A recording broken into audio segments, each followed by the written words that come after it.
नमस्कार। सभ्य कहानियाँ चैनल में आपका स्वागत है। और उसका ऑस्ट्रेलिया जाना निश्चित हो चुका था। कुछ दिनों बाद उसका पासपोर्ट घर के पते पर आ जाएगा और फिर वो नए देश की नई शुरुआत करेंगे। नीलू के गले लगकर जो बेटा बहुत खुश था। नीलू ने भी उसे बधाई दी। नीला ने अपनी मम्मी को पूरी दिल्ली शहर घुमा दिया। लाल किला, कुतुब मीनार, इंडिया गेट, पालिका, बाजार और मेट्रो में भी शहर कराई। दोनों माँ बेटा 5 दिन दिल्ली में रहने के बाद वापस घर आ गए। दोनों बहुत ज्यादा थकान महसूस कर रहे थे। नीलांश ने तो कॉलेज जाने से भी मना कर दिया और वो दोबारा सो गया, लेकिन नील को तोहफे जाना था। उसे अब और छुट्टी नहीं मिल सकती थी। इतनी छुट्टियां भी मिस्टर मुखर्जी की वजह से मिल गई थी। बिमला ने जल्दी से नाश्ता टेबल पर लगा दिया और लंच बॉक्स पैक करने लगी। नीलू जल्दी जल्दी नहाकर तैयार हो रही थी। नीलू नहाने के बाद जल चढ़ाने के लिए पीछे वाले बगीचे का उपयोग करती थी, क्योंकि पीछे वाले बगीचे में सूर्यदेव के साक्षात दर्शन होते थे। इसलिए वो पीछे वाले बगीचे में जाकर सूर्य को जल चढ़ा थी। पीछे बगीचे में मिस्टर मुखर्जी भी चाय पी रही थी। अचानक से उनकी निगाह नीलू पर पड़ी। नीलू को देखकर तो एक बार हैरान और परेशान होने लगे। कहीं उनकी आंखें खराब तो नहीं हो गई। शायद वो कोई सपना देख रहे हैं या उन्हें नीलू के सामने होने का भ्रम हो रहा है। कई दिनों से लगातार नीलू के बारे में सोने की वजह से उन्हें हर जगह नीलू नजर आ रही थी। दूसरी बार नीलू जब कपड़े सुखाने आई तो टोल सूखने उसे बहुत ध्यान से मिस्टर मुखर्जी देखने लगे। उन्हें अपनी आंखों पर विश्वास नहीं हो रहा था कि साथ वाला घर नीलू मैडम का है। नील को इतने करीब देखकर उनके मुंह से शब्द नहीं निकले। वो हैरान होकर देखते रहे, बस देखते ही रह गए और मन ही मन खुश थे कि उसे खुशी को छुपाने उनके लिए मुश्किल हो रहा था। अब बार बार अंदर बाहर नीलू को आते जाते देखकर उन्हें विश्वास हो गया कि वो कोई सपना नहीं देख रहे, सच में नीलू को देख रहे हैं। इतनी खुशी की बात होना तो अपनी बेटी से इस खुशी को बांट सकते थे और मन ही मुनीश्वर का शुक्रिया अदा कर रहे थे कि अचानक से उन्हें कितनी बड़ी खुशी दी। सब अब वो रोज ऑफिस के बाद भी नीला के साथ रहेंगे, मतलब आसपास रहेंगे। आखिर पड़ोसी ही तो पड़ोसी के काम आता है। पड़ोसी धर्म तो सबसे पहले निभाना चाहिए। मिस्टर मुखर्जी की खुशी का ठिकाना नहीं था। वो इस खुशी को मैं जो बावले हुए जा रहे थे कि साथ वाला घर नीलू मैडम का है। उन्होंने तुरंत बिल्डिंग इंचार्ज को फोन किया और पूछा साथ वाले घर में कौन रहता है। बिल्डिंग इंचार्ज ने कहा, सर कोई दिक्कत है क्या तो मुझे बताइए। यकीन मानिए साथ वाले घर वैसे तो बहुत ही अच्छा परिवार रहता है। माँ बेटा रहते हैं और वो घर नीलमणि मैडम के नाम पर अलॉट हुआ है। परिवार में 4 लोग रहते हैं, माँ बेटा और एक उनके काम वाली और उसकी बेटी। सभी बहुत अच्छे हैं सर। उनकी तरफ से आपको कोई शिकायत नहीं आनी चाहिए। फिर भी कोई परेशानी है तो बताइए, मिस्टर मुखर्जी बोले। अरे नहीं नहीं, शिकायत नहीं है। मैं तो बस जानकारी के लिए पूछ रहा था कि आसपास कौन रहता है। बिल्डिंग इंचार्ज बोला, अच्छा मैं समझ गया। सर बिल्डिंग इंचार्ज से कंफर्म होने के बाद तो मिस्टर को मुखर्जी को पूरा विश्वास हो गया कि वो नीलू ही है। कितना प्यारा नाम है, नीलमणि टमी। नीला मैडम का व्यक्तित्व इतना आकर्षक और प्रभावशाली है। ओम मिस्टर मुखर्जी को ऐसा लग रहा था जैसे मुंह मांगी मुराद मिल गई। कई बार ईश्वर ऐसे ही कृपा करते हैं, जैसे हमारी माँ की सारी बातें सुन रही हो। जिस शख्स को हम पूरी शिद्दत से चाहते हैं तो खुदा भी उसे शख्स को हमारे करीब लाने में मदद करता है। जैसे अचानक से ही मुझे नीलू मैं के साथ वाला घर मिल गया। मैं तो सोचा भी नहीं था कि नीलू के साथ वाला घर मुझे मिल जाएगा। शायद बिल्डिंग इंचार्ज से कहता तो भी मुझे नहीं देता, लेकिन आज तो बिना मांगे मुराद पूरी हो गई। मिस्टर मुखर्जी के चेहरे की मुस्कुराहट और खुशी को देखकर उसकी बेटी अपना ने पूछा, पापा क्या बात है, आज आप बहुत खुश नजर आ रहे हैं। मिस्टर मुखर्जी यह सुनकर कुछ नहीं बोले और अपनी खुशी को संभालते हुए बोले, आज तुम्हारे लिए बहुत अच्छा नाश्ता बनाता हूँ, चलो वरना ऑफिस से लेट हो जाऊंगा। तो अपर्णा कहने लगी, पापा आज जल्दी ऑफिस क्यों जाना, कोई मीटिंग है क्या? मिस्टर मुखर्जी कुछ नहीं बोले, बस मुस्कुराते हुए रसोई में आ गए और अपनी अपर्णा की मनपसंद मटर पनीर की सब्जी बनाने लगे। और नाश्ते में भी जो काम आ जाएगी और लंच बॉक्स में भी आज नीलू मैडम के लिए यही लेकर जाऊंगा। अपर्णा को पापा की खुशी तो दिख रही थी, लेकिन किस बात के लिए खुश हैं वो समझ नहीं आ रहा था।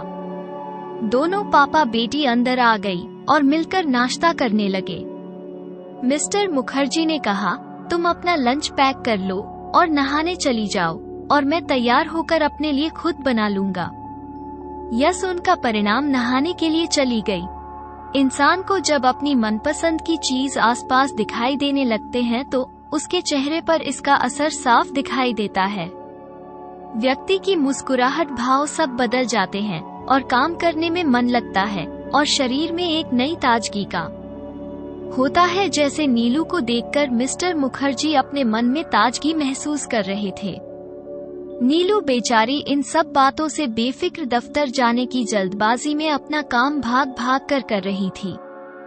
कई दिनों से घर के बाहर रहने के कारण चीज इधर उधर रखी थी और उन्हें चीजों को ढूंढने में समय लग रहा था। अपनी रसोई की खिड़की से नीलू को अपने घर में काम करते देखकर और उनकी आवाज सुनकर मिस्टर मुखर्जी बहुत खुश हो रहे थे और खाना बनाते बनाते सोच रहे थे कि क्या किसी के जाने के बाद किसी से दोबारा प्यार करना गुनाह है। ऑफ मिस्टर मुखर्जी, खुद को संभालो। मिस्टर मुखर्जी अपने मन में धीरे धीरे बुदबुदा रहे थे, दुनिया के रहेगी इस उम्र में प्यार, वो भी नीलू मैडम से जो एक जवान बेटे की माँ है। मिस्टर मुखर्जी को अब थोड़ा डर भी लग रहा था। अपनी बेटी के साथ साथ नीलू के जवान बेटे भी हैं। कहीं उनका यह पागलपन किसी मुसीबत में ना उन्हें डाल दे।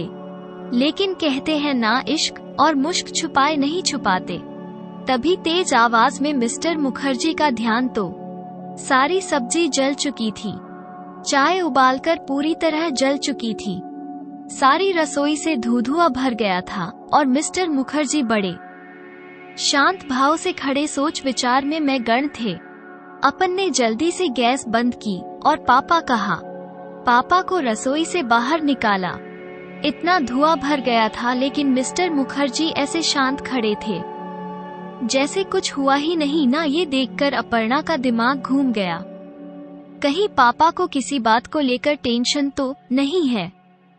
विमल भी उधर अपनी रसोई से देखा तो उसे लगा साथ वाले घर में आग लग गई है। धुएं के कारण कुछ दिखाई नहीं दे रहा था। विमला ने भागकर नीलू को बताया, साथ वाले घर में शायद आग लग गई है। सारी रसोई घर में धुआं दिखाई दे रहा है। ये लोग अभी 2 दिन पहले ही आए हैं। विमला बोली, शायद रसोई में कोई छोटी लड़की खाना बना रही थी।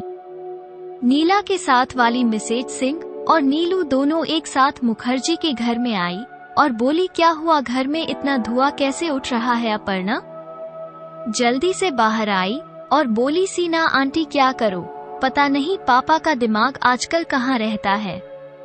सारी सब्जी जला दी और चाय जल कर जो है राख हो गई है। उसी का धुआं सारी रसोई में भर गया है। वो तो शुक्र है मैं नहीं जाकर गैस बंद कर दिया, नहीं तो घर में आग लग जाती और मैंने पापा को बाहर निकाला, नहीं तो पापा वहीं खड़े रह जाते। पापा पर ना बहुत गुस्से में बोले जा रही थी। पता नहीं क्या सोचते रहते हैं जो इतना धुआं भी महसूस नहीं हुआ। नील तो चुपचाप खड़ी थी, लेकिन मी सिंह बोली, कोई बात नहीं बिटिया, कई बार ऐसा हो जाता है, नहीं ध्यान रहता, चलो शुक्र है कोई बड़ा नुकसान नहीं हुआ, तुम दोनों ठीक हो ना। आवाज सुनकर मिस्टर मुखर्जी बाहर आ गए। नीलू को देखते ही बोल, अरे आप यहाँ कैसे? नीलू बोली, सर आप यहाँ कैसे? तो मिस्टर मुखर्जी बोले, अरे मैडम यह मेरा ही घर है, अभी परसों ही तो मुझे इसकी चाबी मिली है और मैं यहाँ रहने के लिए आ गया। नीलू ने बताया, कि साथ वाला घर मेरा है। मिस्टर मुखर्जी ने ये सुनकर ऐसे जाहिर किया जैसे उन्हें पता ही नहीं था कि साथ वाला घर नीलू का है। मिस्टर मुखर्जी बोले, हो अच्छा, तो आप साथ वाले घर में रहती हैं और इस तरफ मेज सिंह रहती हैं। मिस्टर मुखर्जी मुस्कुराते हुए बोले, दोनों ही पड़ोसी बहुत अच्छे मिले हैं। नीलू को देखकर मिस्टर मुखर्जी मनी मन बहुत खुश हो रहे थे और अपनी खुशी को छुपाने का पूरा प्रयास भी कर रहे थे। मिस्टर सीना और नीलू तो पहले से एक दूसरे को अच्छी तरह जानते थे। दोनों ही चाय और जाली सब्जी देखकर हंस पड़ी। मेज सिंह बोली, सॉरी अपर्णा, मैं तुम्हें खाना बनाकर दे देता हूँ, लेकिन मुझे स्कूल जाने में देर हो रही है।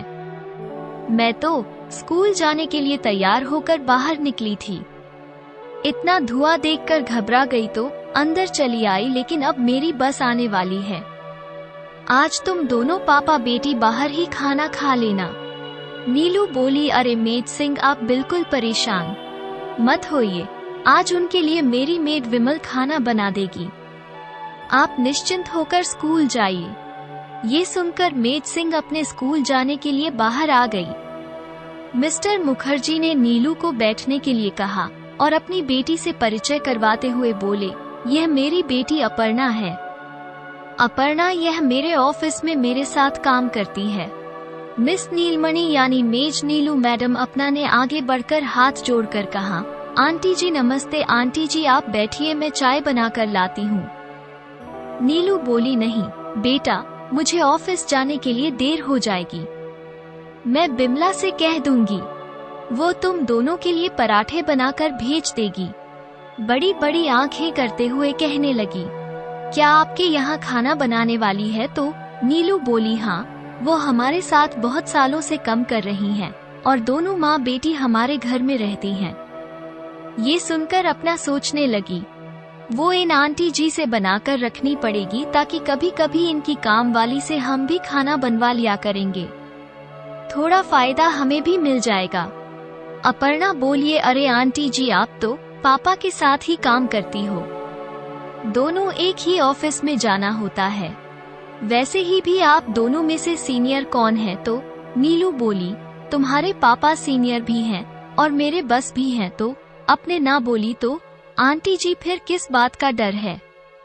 अपर्णा हंसते हुए बोली, तो आपके बस लेट हो गए हैं तो आप भी लेट हो सकते हैं।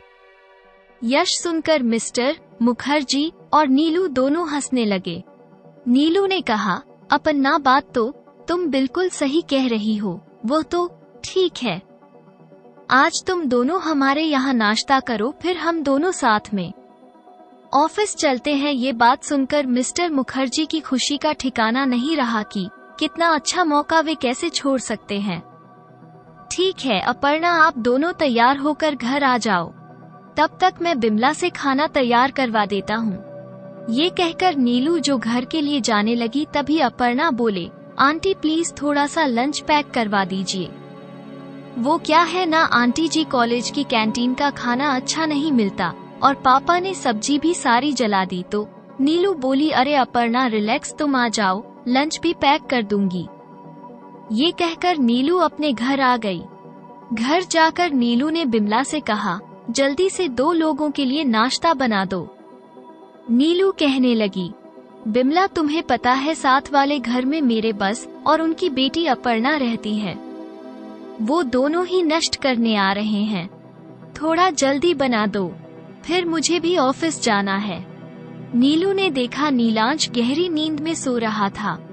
उसके जो कैमरे का दरवाजा भी धीरे से बंद कर दिया उसने, ताकि उसकी नींद खराब ना हो।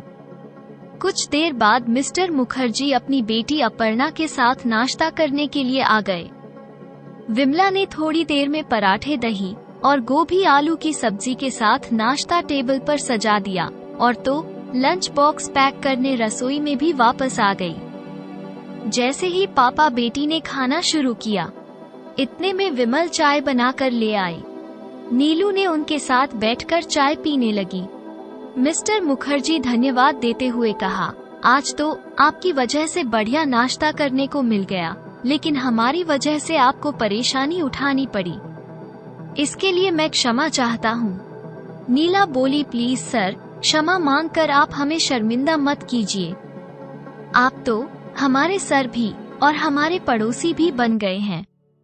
तभी अपर्णा हंसती है, बोली, और पड़ोसी का काम होता है, पड़ोसी के काम आना। ये डायलॉग सीन आंटी हमें रोज बोलती है। ये सुनते ही सभी लोग जोर जोर से हंसने लगे। अपर्णा ने पूछा, आंटी आप अकेले रहते हो क्या? आपके हस्बैंड और बच्चे दिखाई नहीं दे रहे? नीलू थोड़ी उदास होकर बोली, बेटा मेरे पति 3 साल पहले एक हादसे में मारे गए। इस हादसे में मेरा छोटा बेटा नीलेश भी ईश्वर को प्यार हो गया। अब मैं और मेरा बड़ा बेटा नीलांश साथ साथ रहते हैं और नीलम सभी सो रहा है। अपर्णा ने कहा, सॉरी आंटी, मैंने आपको दुखी कर दिया और आपके बारे में जानकर बहुत दुख हुआ। आपका परिवार भी हमारे परिवार जैसा है। मेरी मम्मी भी 3 साल पहले हमें छोड़कर ईश्वर के पास चली गई। तब मैं 9वीं कक्षा में पढ़ती थी। अपर्णा की आंखें भर आई थी। नील उन्हें उसे अपने गले लगाया और अपर्णा भाववक्ता वंश बच्चों की तरह नीलू के गले लग गई। नीलू ने बड़े प्यार से उसके सिर पर हाथ रखकर कहा, हिम्मत रखो बेटा, अपर्णा समय हाजम को भर देता है। किसी अपने को खोने का गम क्या होता है, मैं जानती हूँ। तभी मिस्टर मुखर्जी ने कहा, अभी छोटी है तो भावुक हो जाती है। अच्छा बेटा, जल्दी से नाश्ता खत्म करो, मैं तुम्हें कॉलेज छोड़ दूंगा। अपर्णा ने खुद को संभालते हुए नाश्ता खत्म किया और बिमला आंटी को थैंक यू भूलकर अपना लंच बॉक्स ले लिया। मिस्टर मुखर्जी भी बाहर आ गए और बोले, नीलू मैडम आप भी साथ चलिए। नीलू अपर्णा के साथ पीछे बैठ गई। दोनों रास्ते में बातें करते रहे। अपर्णा का स्वभाव बहुत मिलनसार था। वो किसी को भी अपना बना लेती थी। उसका सीधा सरल स्वभाव सभी को अपनी ओर आकर्षित कर रहा था। नीलू को भी अपर्णा से मिलकर बहुत खुशी हुई। अपना को देखकर जो नीलू को भाग्य लक्ष्मी की याद आ गई। मिस्टर मुखर्जी आज बहुत ही खुश थे कि आज अगर सब्जी नहीं जलता तो शायद नीलू और मेरी इतनी अच्छी मुलाकात नहीं होती। मुझे इतना अच्छा मौका नीलू से मिलने का नहीं मिलता। मिस्टर मुखर्जी सोच रहे थे कि बार बार कुछ खराब होने के बाद कुछ अच्छा होने का संकेत देता है। भले ही आज नीलू के बारे में सोते हुए सब्जी जल गई। चाहे का पाटील जलकर राख हो गया। कितना नुकसान हुआ, लेकिन इस सब के बीच नीलू जी से मुलाकात सबसे अच्छी बात हुई। अपनी बेटी को नीलू से इतनी सहजता से बातें करते देखकर मिस्टर मुखर्जी मणिमा खुश हो रहे थे कि चलो इन दोनों का स्वभाव भी एक दूसरे को पसंद आया। दोनों ऐसे बातें कर रही थी जैसे कब से एक दूसरे को जानती हूँ। मुझे तो यह शायद दोनों भूल ही गई है। मिस्टर मुखर्जी की मैं भी गाड़ी में बैठा हूँ, मन ही मन सोचकर मुस्कुरा रहे थे। सही कहते हैं, जब दो महिलाएं मिल जाती हैं तो चुप नहीं बैठी हैं। कोई ना कोई बात उन दोनों के बीच चलती रहती है। पहली मुलाकात में डॉन बातें कर लेती हैं, जैसे सालों से एक दूसरे को जानती हो। कुछ देर बाद अपर्णा का कॉलेज आ गया। वो अपने पापा को बाय भी कहकर गाड़ी से बाहर आ गई और नीलू आंटी को भी बाय भी बोलकर कॉलेज के अंदर चली गई। मिस्टर मुखर्जी बोले, नीलू मैडम आप आगे आकर बैठ जाइए, नहीं तो कोई मुझे आपका ड्राइवर समझ लेगा। नीलू जल्दी से आगे आकर बैठ गई, क्योंकि नीलू को खुद पीछे बैठना अच्छा नहीं लग रहा था कि उसके बस आगे गाड़ी चला रहे हैं और वो पीछे मैडम बनी बैठी हुई है। उसे खुद अनकंफर्टेबल लग रहा था। कुछ देर बाद दोनों ऑफिस में साथ पहुंच गए। दोनों अपनी अपने डेस्क पर बैठकर तुरंत अपने काम में ढक्कन दोनों को लेकर ऑफिस में थोड़ी खुसर फसर तो शुरू हो चुकी थी, लेकिन बस के ऊपर उंगली उठाने का मतलब सभी बहुत अच्छे से जानते थे और मिस्टर मुखर्जी जितने देखने में सीधे और सरल थे, अंदर से उतने ही स्मार्ट और तेज दिमाग थे कि कर्मचारियों से कैसे बात करनी है और उसे पर कितना दबाव डालना है, वो उन्हें बहुत अच्छे से आता था। नीलू मैडम के साथ तो बहुत नरमी से पेश आते थे, लेकिन बाकी सबको सीधा करके रखते थे।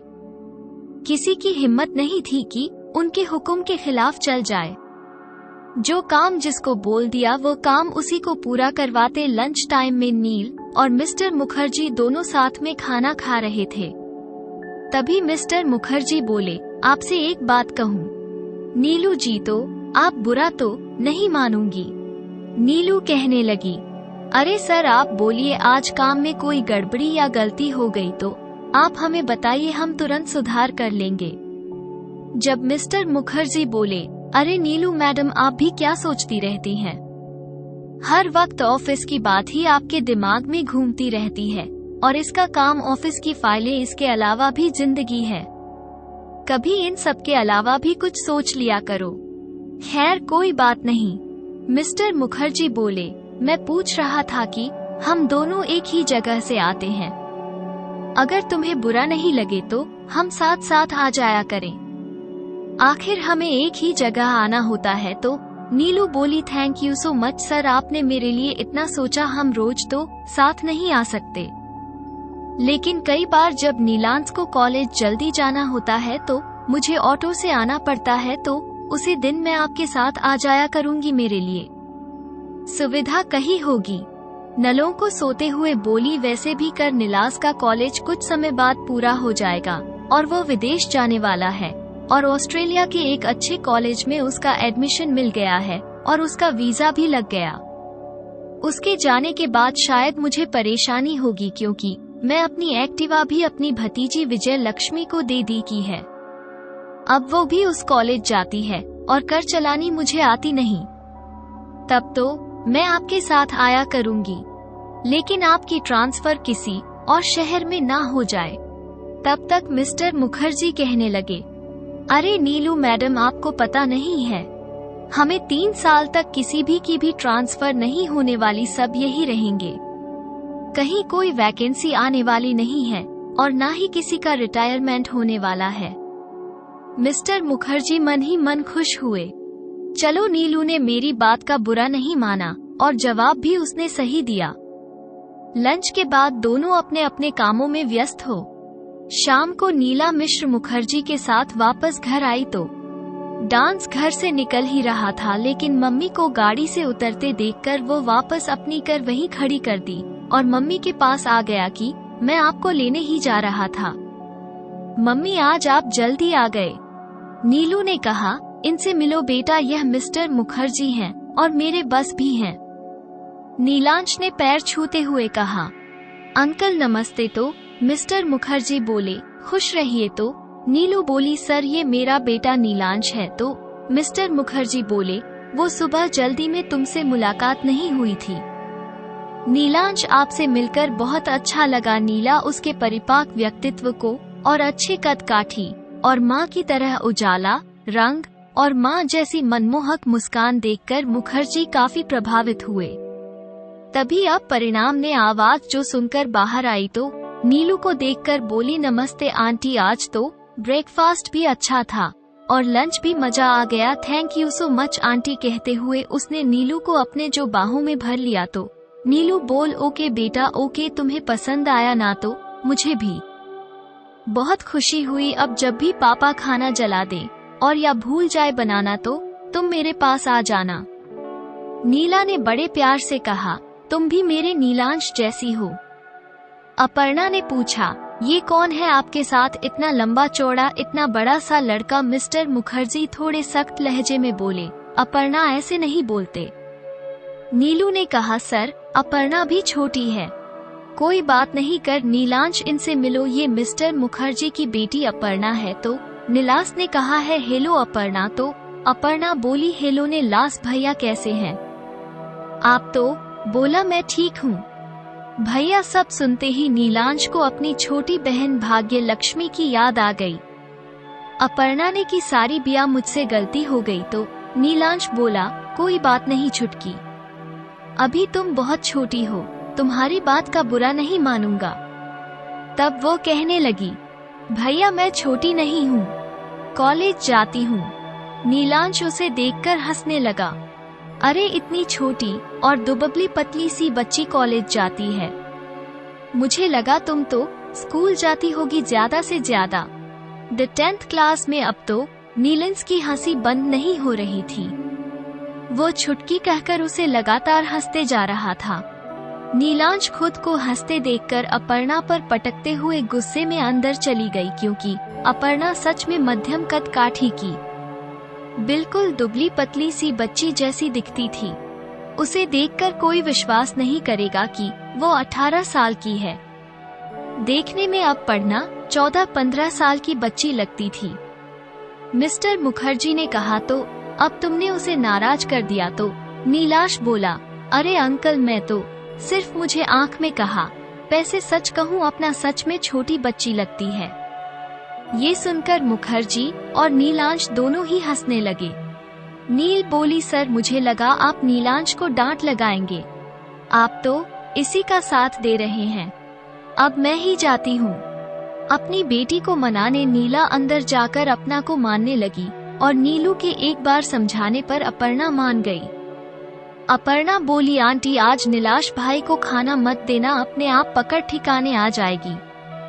मिलनसार मिस्टर मुखर्जी दोनों अंदर आ गए थे और दोनों ही नीलू और की बातें सुनकर दूर खड़े मुस्कुरा रही थी। नीलाश ने कहा, अंकल ये हमेशा ऐसे ही करती है क्या?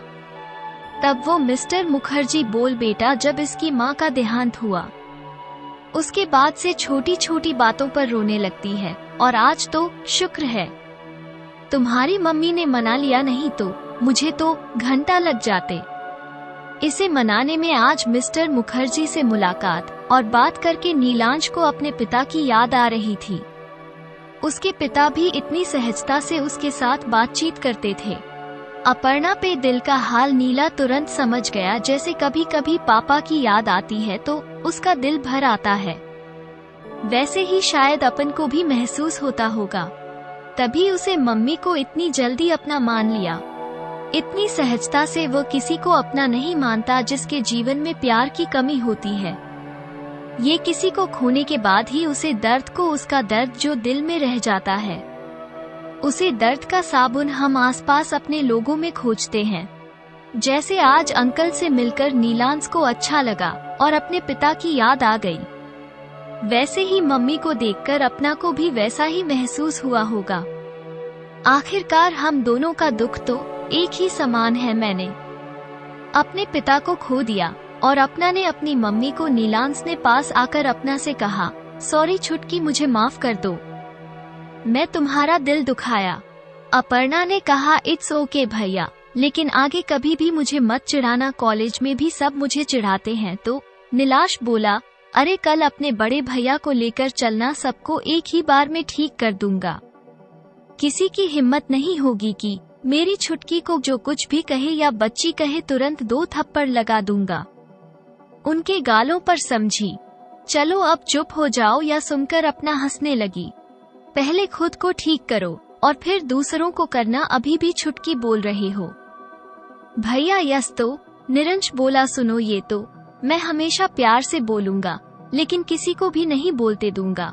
और तो वो बोले, अच्छा, अरे बाबा सॉरी बोल दिया। नीलांश बोला, चलो तुम्हें अपनी कॉलोनी घूम कर लाता हूँ।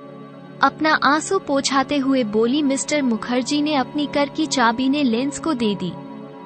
दोनों साथ घूमने के लिए बाहर आ गए और नीलू अपने घर वापस आ गई। मिस्टर मुखर्जी ने अपने लिए कॉफी बनाई और गार्डन में बैठकर कॉफी पीने लगे। नीला ने बिमला से कहकर 2 लोगों के लिए खाना ज्यादा बनाने के लिए कह दिया और खुद नहाने चली गई। कुछ देर बाद नीलांश और अपर्णा हंसते हुए बातें करते हुए घर वापस आ गए। सरकारी क्वार्टर में रहने वाले लोगों में एक बात बहुत अच्छी होती है कि लोग अपने आसपास रहने वालों के साथ अच्छा और अपनेपन का व्यवहार करते हैं और सभी अपने आसपास के लोगों से बहुत जल्दी घुल मिल जाते हैं और फिर एक दूसरे का ध्यान भी रखते हैं। एक बात जो वह है कि वो खुद को किसी न किसी रिश्ते में बांध लेते हैं। जैसे अपर्णा और नीलांश का एक दूसरे को जो बहन भाई का रिश्ता बन गया। धीरे धीरे दोनों परिवारों में अच्छी दोस्ती हो गई। साथ ही मेद सिंह भी अपने दोनों पड़ोसियों के साथ मिलकर रहने लगी, क्योंकि दोनों पति पत्नी अकेले रहते थे। एक बेटा था जो विदेश में पढ़ाई करने गया था और वहीं का होकर रह गया था। मी सिंह को भी अपना से एक लगाम महसूस होता था, इसलिए कभी कभी अपर्णा के लिए खाना बनाकर भेजती थी। अपर्णा को यहाँ आकर इतना प्यार मिला कि वो धीरे धीरे खुश रहने लगी। जब नए रिश्ते में जीवन में खुशियाँ मिलती है तो पुराने जख्म भरने लगते हैं। दोनों ही बच्चों को एक दूसरे के साथ बातें करना अच्छा लगता था। वैसे भी नीलांश के विदेश जाने में काफी समय था, इसलिए नीलांश अधिकतर वक्त घर पर ही रहता था। कॉलेज कंप्लीट हो चुका था, अब तो बस विदेश जाने का इंतजार कर रहा था। नील और मिस्टर मुखर्जी अब दोनों ऑफिस साथ में जाने लगे। नीलांश ने अपर्णा को स्कूटी चलाना सिखा दिया था। अब ये खुद अकेले स्कूटी पर कॉलेज जाने लगी। अपर्णा और नीलांश मॉर्निंग वॉक पर साथ जाते थे। पहले रनिंग करते, एक्सरसाइज करते, कभी कभी योगा करने भी बैठ जाते। नीलांश को अपनी दिनचर्या सही करने में अपर्णा का साथ मिल गया था और एक अच्छा रूटीन दोनों का बन गया था। ऐसा करते करते अपर्णा की सेहत ठीक होने लगी और कुछ ही महीना में अपर्णा काफी फिट हो गई और स्वस्थ दिखने लगी। जब इंसान माँ से खुश होता है तो स्वास्थ्य भी ठीक हो जाता है। अपर्णा नीला उसको अपने बड़े भाई जैसा समझती थी और कोई भी परेशानी होने पर पापा से पहले नीलांश को बता देती। कुछ समय में ही दोनों घुल मिल गए। नीलांश को पढ़ने का साथ इसलिए अच्छा लग रहा था कि जब वह विदेश चला जाएगा तो अपना उसकी मम्मी का ध्यान रखेगी। नीला को अपनी मम्मी का मुखर्जी के साथ आना जाना भी बुरा नहीं लगता था। वो तो बस अपनी मम्मी को खुश देखना चाहता था। आस पड़ोस के लोगों को मुखर्जी के परिवार से नीलू का संबंध करता नहीं था, क्योंकि सभी एक दूसरे के साथ मिलजुल कर रहते थे। सरकारी कर्मचारियों के परिवारों में अक्सर ऐसा होता है, सभी परिवार एक दूसरे की मदद के लिए तैयार रहते हैं। बड़ों और बच्चों में मधुर व्यवहार और अच्छे पारिवारिक संबंध होते हैं। यहाँ तक कि एक दूसरे की शादी ब्याह में भी आना जाना और लेना देना होता है। सभी का व्यवहार अच्छा रहता है। अब नीला और मिस्टर मुखर्जी को लेकर स्टाफ में बातें होने लगी। दोनों के मुंह पर तो कोई कुछ नहीं बोलता, लेकिन पीठ पीछे बातें बनाने लगे। हल्की हल्की खबरें पुराने ऑफिस में बड़े बाबू तक पहुंच रही थी। अफवाहें तो उड़कर कहीं भी पहुंच जाती है। अब अफवाहें नीलों के भाई किशन तक भी पहुंच चुकी थी। लोग मिस्टर मुखर्जी और नीलू की रिलेशनशिप के बारे में सवाल पूछने लगे कि सर को किसी ने बताया कि तुम्हारी बड़ी बहन किसी बंगाली के चक्कर में फंस गई है और आजकल उसी के साथ रोज उसी के साथ ऑफिस जाती है और आती है, और आजकल तो घूमने फिरने के लिए दोनों साथ जाने लगे। इधर मिस्टर मुखर्जी और नीलांश दोनों के बीच अच्छी बॉन्डिंग बन गई थी। दोनों ही एक दूसरे को अच्छी तरह जानने लगे थे और समझने लगे। कई बार नीलांश को कोई सलाह मशवरा की आवश्यकता होती तो बेझिझक अपने मन की बातों ने बता दिया करता। उधर यही हाल अपर्णा का था। सारी बातें नीलू आंटी को आकर बताती, तब उसे चैन मिलता। दोनों परिवार का एक दूसरे के घरों में बैर-उठ रोक टोक आना जाना लगा रहता है। कई बार तो डिनर साथ में नहीं करते, घूमने फिरने का प्रोग्राम भी साथ ही बना लेते। अब माँ बेटा दोनों अपनी जिंदगी में बहुत खुश थे। नीलू अपने परिवार से ज्यादा अपनी बेटे और आपकी परवाह करती थी। छुट्टी होने पर वो अपने घर नहीं जाती थी। नीलू का तो अब अपने घर जाने का मन ही नहीं करता था, क्योंकि जब इंसान अपने घर परिवार से खुश और संतुष्ट होता है तो उसे अपना घर ही अच्छा लगता है। मिस्टर मुखर्जी और अपर्णा के आने से नीलू का जीवन बदल गया था। शायद जीवन का खालीपन भरने लगा था। नीलू भी अपनी जिंदगी में शगुन महसूस कर रही थी।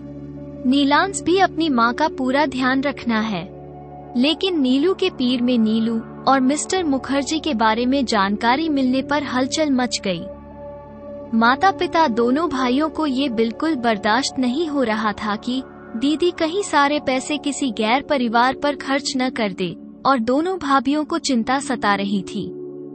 हरी की पत्नी अपनी देवरानी विद्या से कहने लगी, विद्या भाभी, हम कहाँ जाएंगे, हम तो बेघर हो जाएंगे।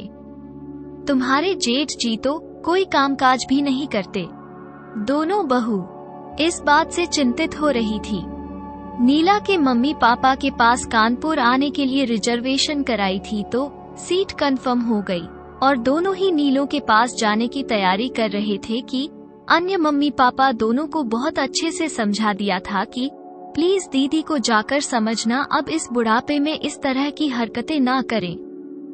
जीजाजी की इज्जत का ध्यान रखें और अपने बहते कदमों को लगाम लगाई कि सर ने नीलू को फोन करके मम्मी पापा के आने की सूचना दी थी। नीलू के मम्मी पापा उसके पास कानपुर पहुंच गए थे। अपने मम्मी पापा को लेने के लिए नीलू खुद अपने बेटे नीलांश के साथ रेलवे स्टेशन गई थी। माता पिता नीलू के घर जाकर खुश थे। दोनों पति पत्नी अपने दोनों बेटों से ही दुखी थे और बहू का बदलते व्यवहार उन्हें ज्यादा परेशान कर रहा था। बिमला ने घर आए मेहमानों के लिए जल्दी से नाश्ता तैयार किया और नीलू के माता पिता का सामान कमरे में रख दिया। सरस्वती और श्याम बाबू दोनों सो रहे थे। चलो कुछ दिन तो राहत मिली, पारिवारिक झगड़ों से कुछ दिन तो शांति से रहेंगे। कुछ देर बाद तैयार होकर नीलू ऑफिस के लिए तैयार होने लगी। जाने लगी तो सरस्वती ने देखा नीलू किसी के साथ जा रही है। वो तो ये है मिस्टर मुखर्जी, मेरी बेटी को जो बका रहा है। विमला ने बताया माँ कि ये नीलू दीदी के ऑफिस में उनके साथ काम करते हैं। उनके बॉस हैं दीदी, इन्हीं के साथ रोज आती जाती हैं। पहले तो नीलांश भैया छोड़कर आते थे और वही लेकर आते थे, लेकिन अभी कुछ समय से दीदी इन्हीं के साथ जा रही हैं। हमारे पड़ोसी हैं कि एक बेटी अपॉइंट बहुत प्यारी है। परिवार के नाम पर बस 2 ही सदस्य हैं, लेकिन दोनों ही बहुत मिलनसार और अच्छे स्वभाव के हैं। सरस्वती माँ में सोच रही थी और दोनों ने ही नाक में दम कर रखा है। शाम के वक्त मिस्टर मुखर्जी खुद अपनी बेटी के साथ नीलू के माता पिता से मिलने चले आए। घर में बड़ी सहजता के साथ घुल मिल गए।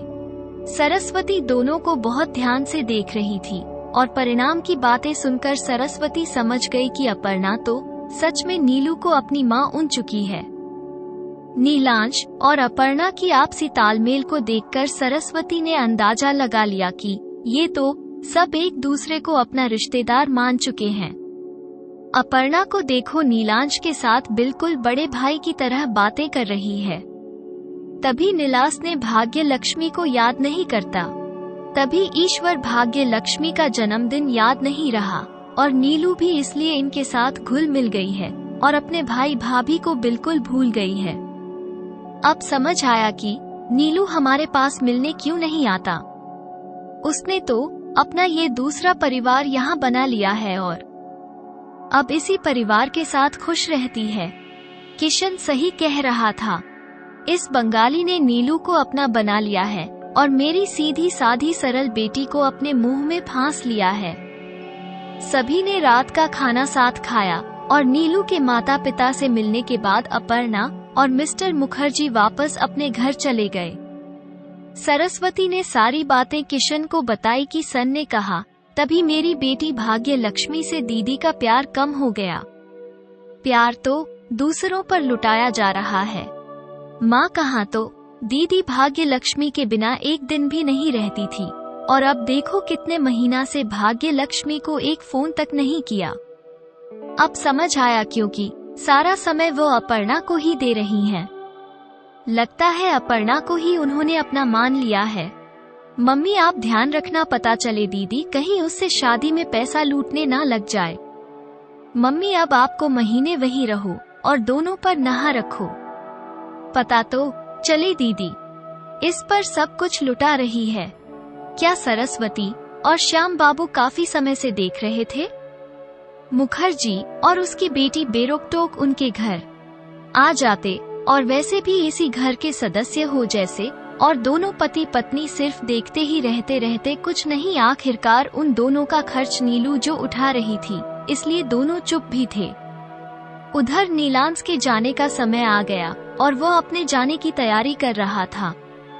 नीलांश ने अपने नाना नानी से कहा कि उसके जाने और उसके जाने के बाद कुछ ही दिन है वो ऑस्ट्रेलिया जा रहा है और मम्मी के पास ही आप लोग रुक जाए, जिससे मम्मी को अकेलापन नहीं लगेगा। सरस्वती बोली, बेटा नीलांश, तुम्हारी मम्मी को अकेलापन वैसे भी नहीं लगेगा। दिन भर तो यह अपर्णा को उसके पापा यहाँ चक्कर लगाते रहते हैं। हर वक्त अपर्णा यही पड़ी रहती है और बच्चे कच कसर मिस्टर सीन पूरी कर देती हैं। चिंता मत करो, तुम्हारी मम्मी के मैन इन सब के साथ लग जाएगा। नीलांश को नहाने की बातों में कुछ कड़वाहट नजर आई। नीलांश तुरंत समझ गया, नाली को नानी को जो है मुखर्जी और उनकी बेटी अपर्णा बिल्कुल पसंद नहीं है। तभी उनके आने पर नाना नानी अजीब सा व्यवहार है और शायद उन्हें पसंद भी नहीं करती हैं। नीलांश ने सोचा कोई बात नहीं, कई बार बड़े बुजुर्गों को इस तरह की बातें पसंद नहीं आती।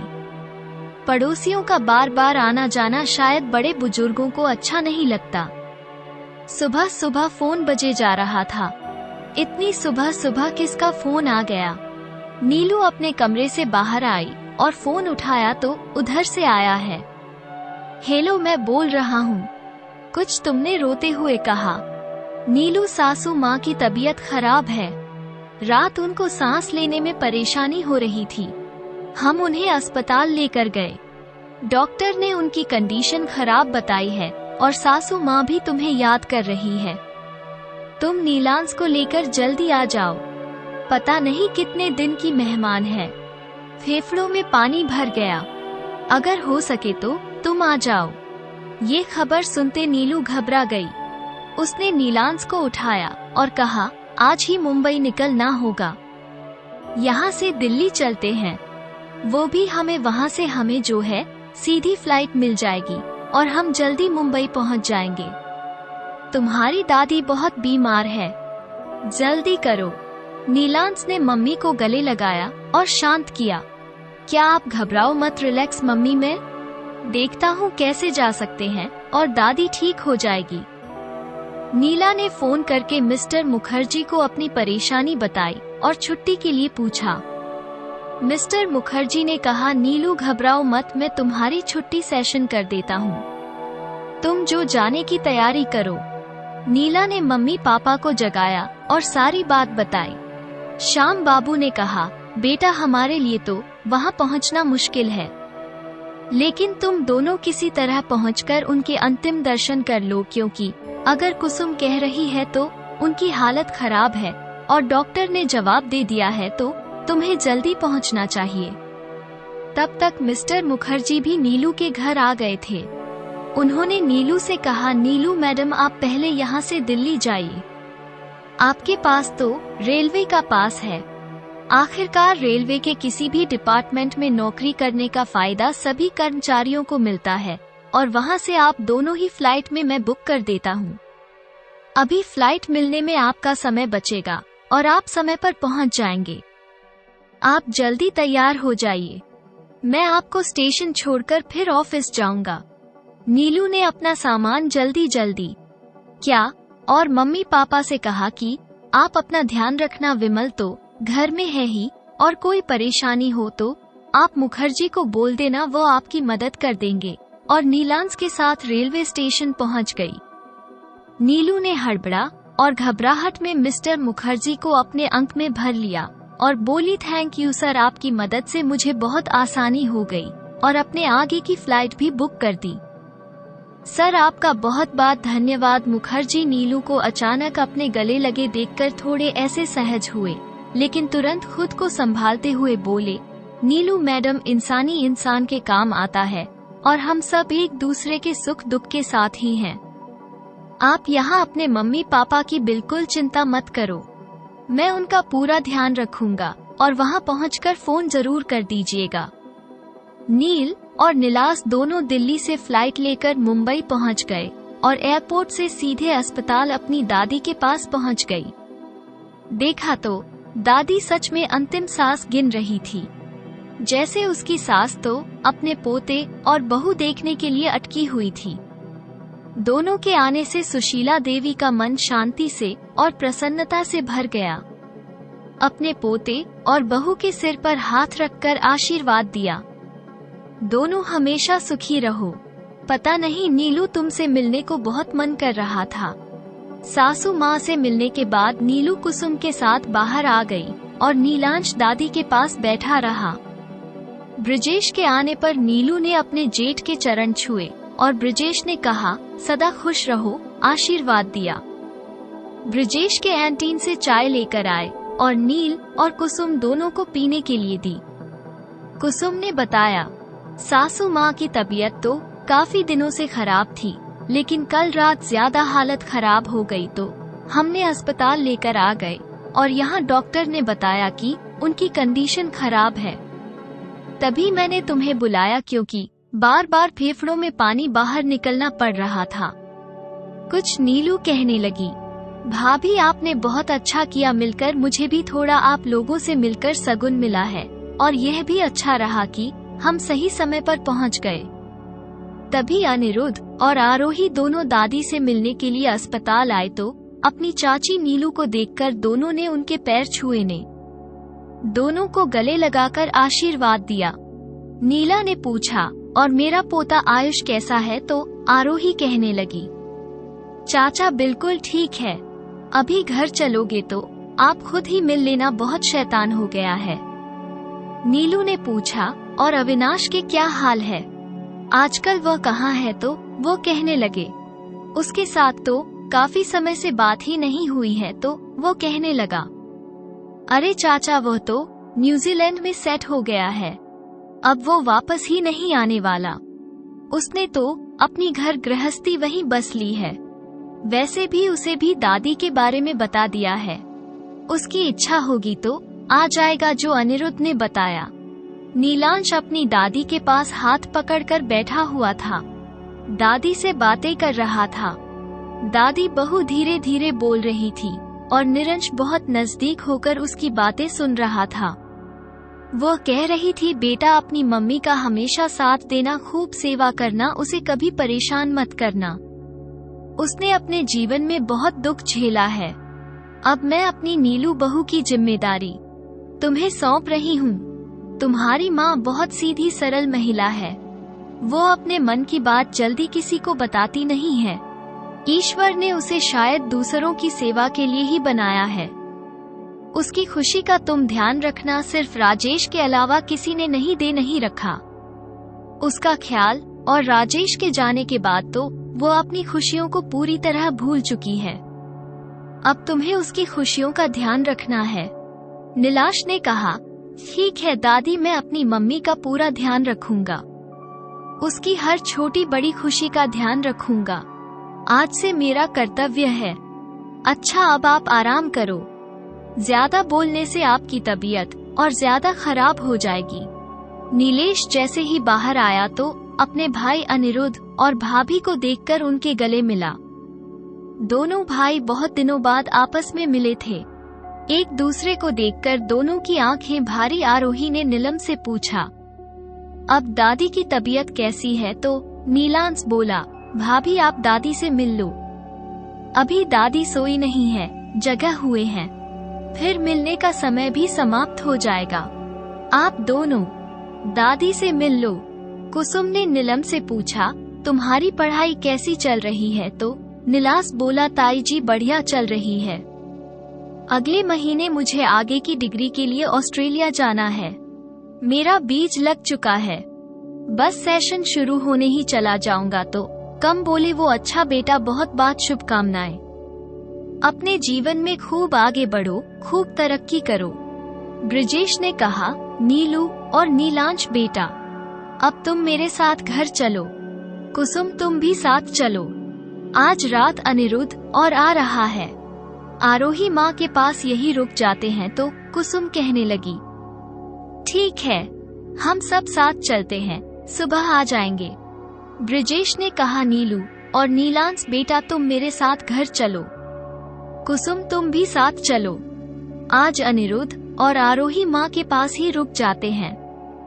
ठीक है तो सब साथ चलते हैं, सुबह आ जाएंगे।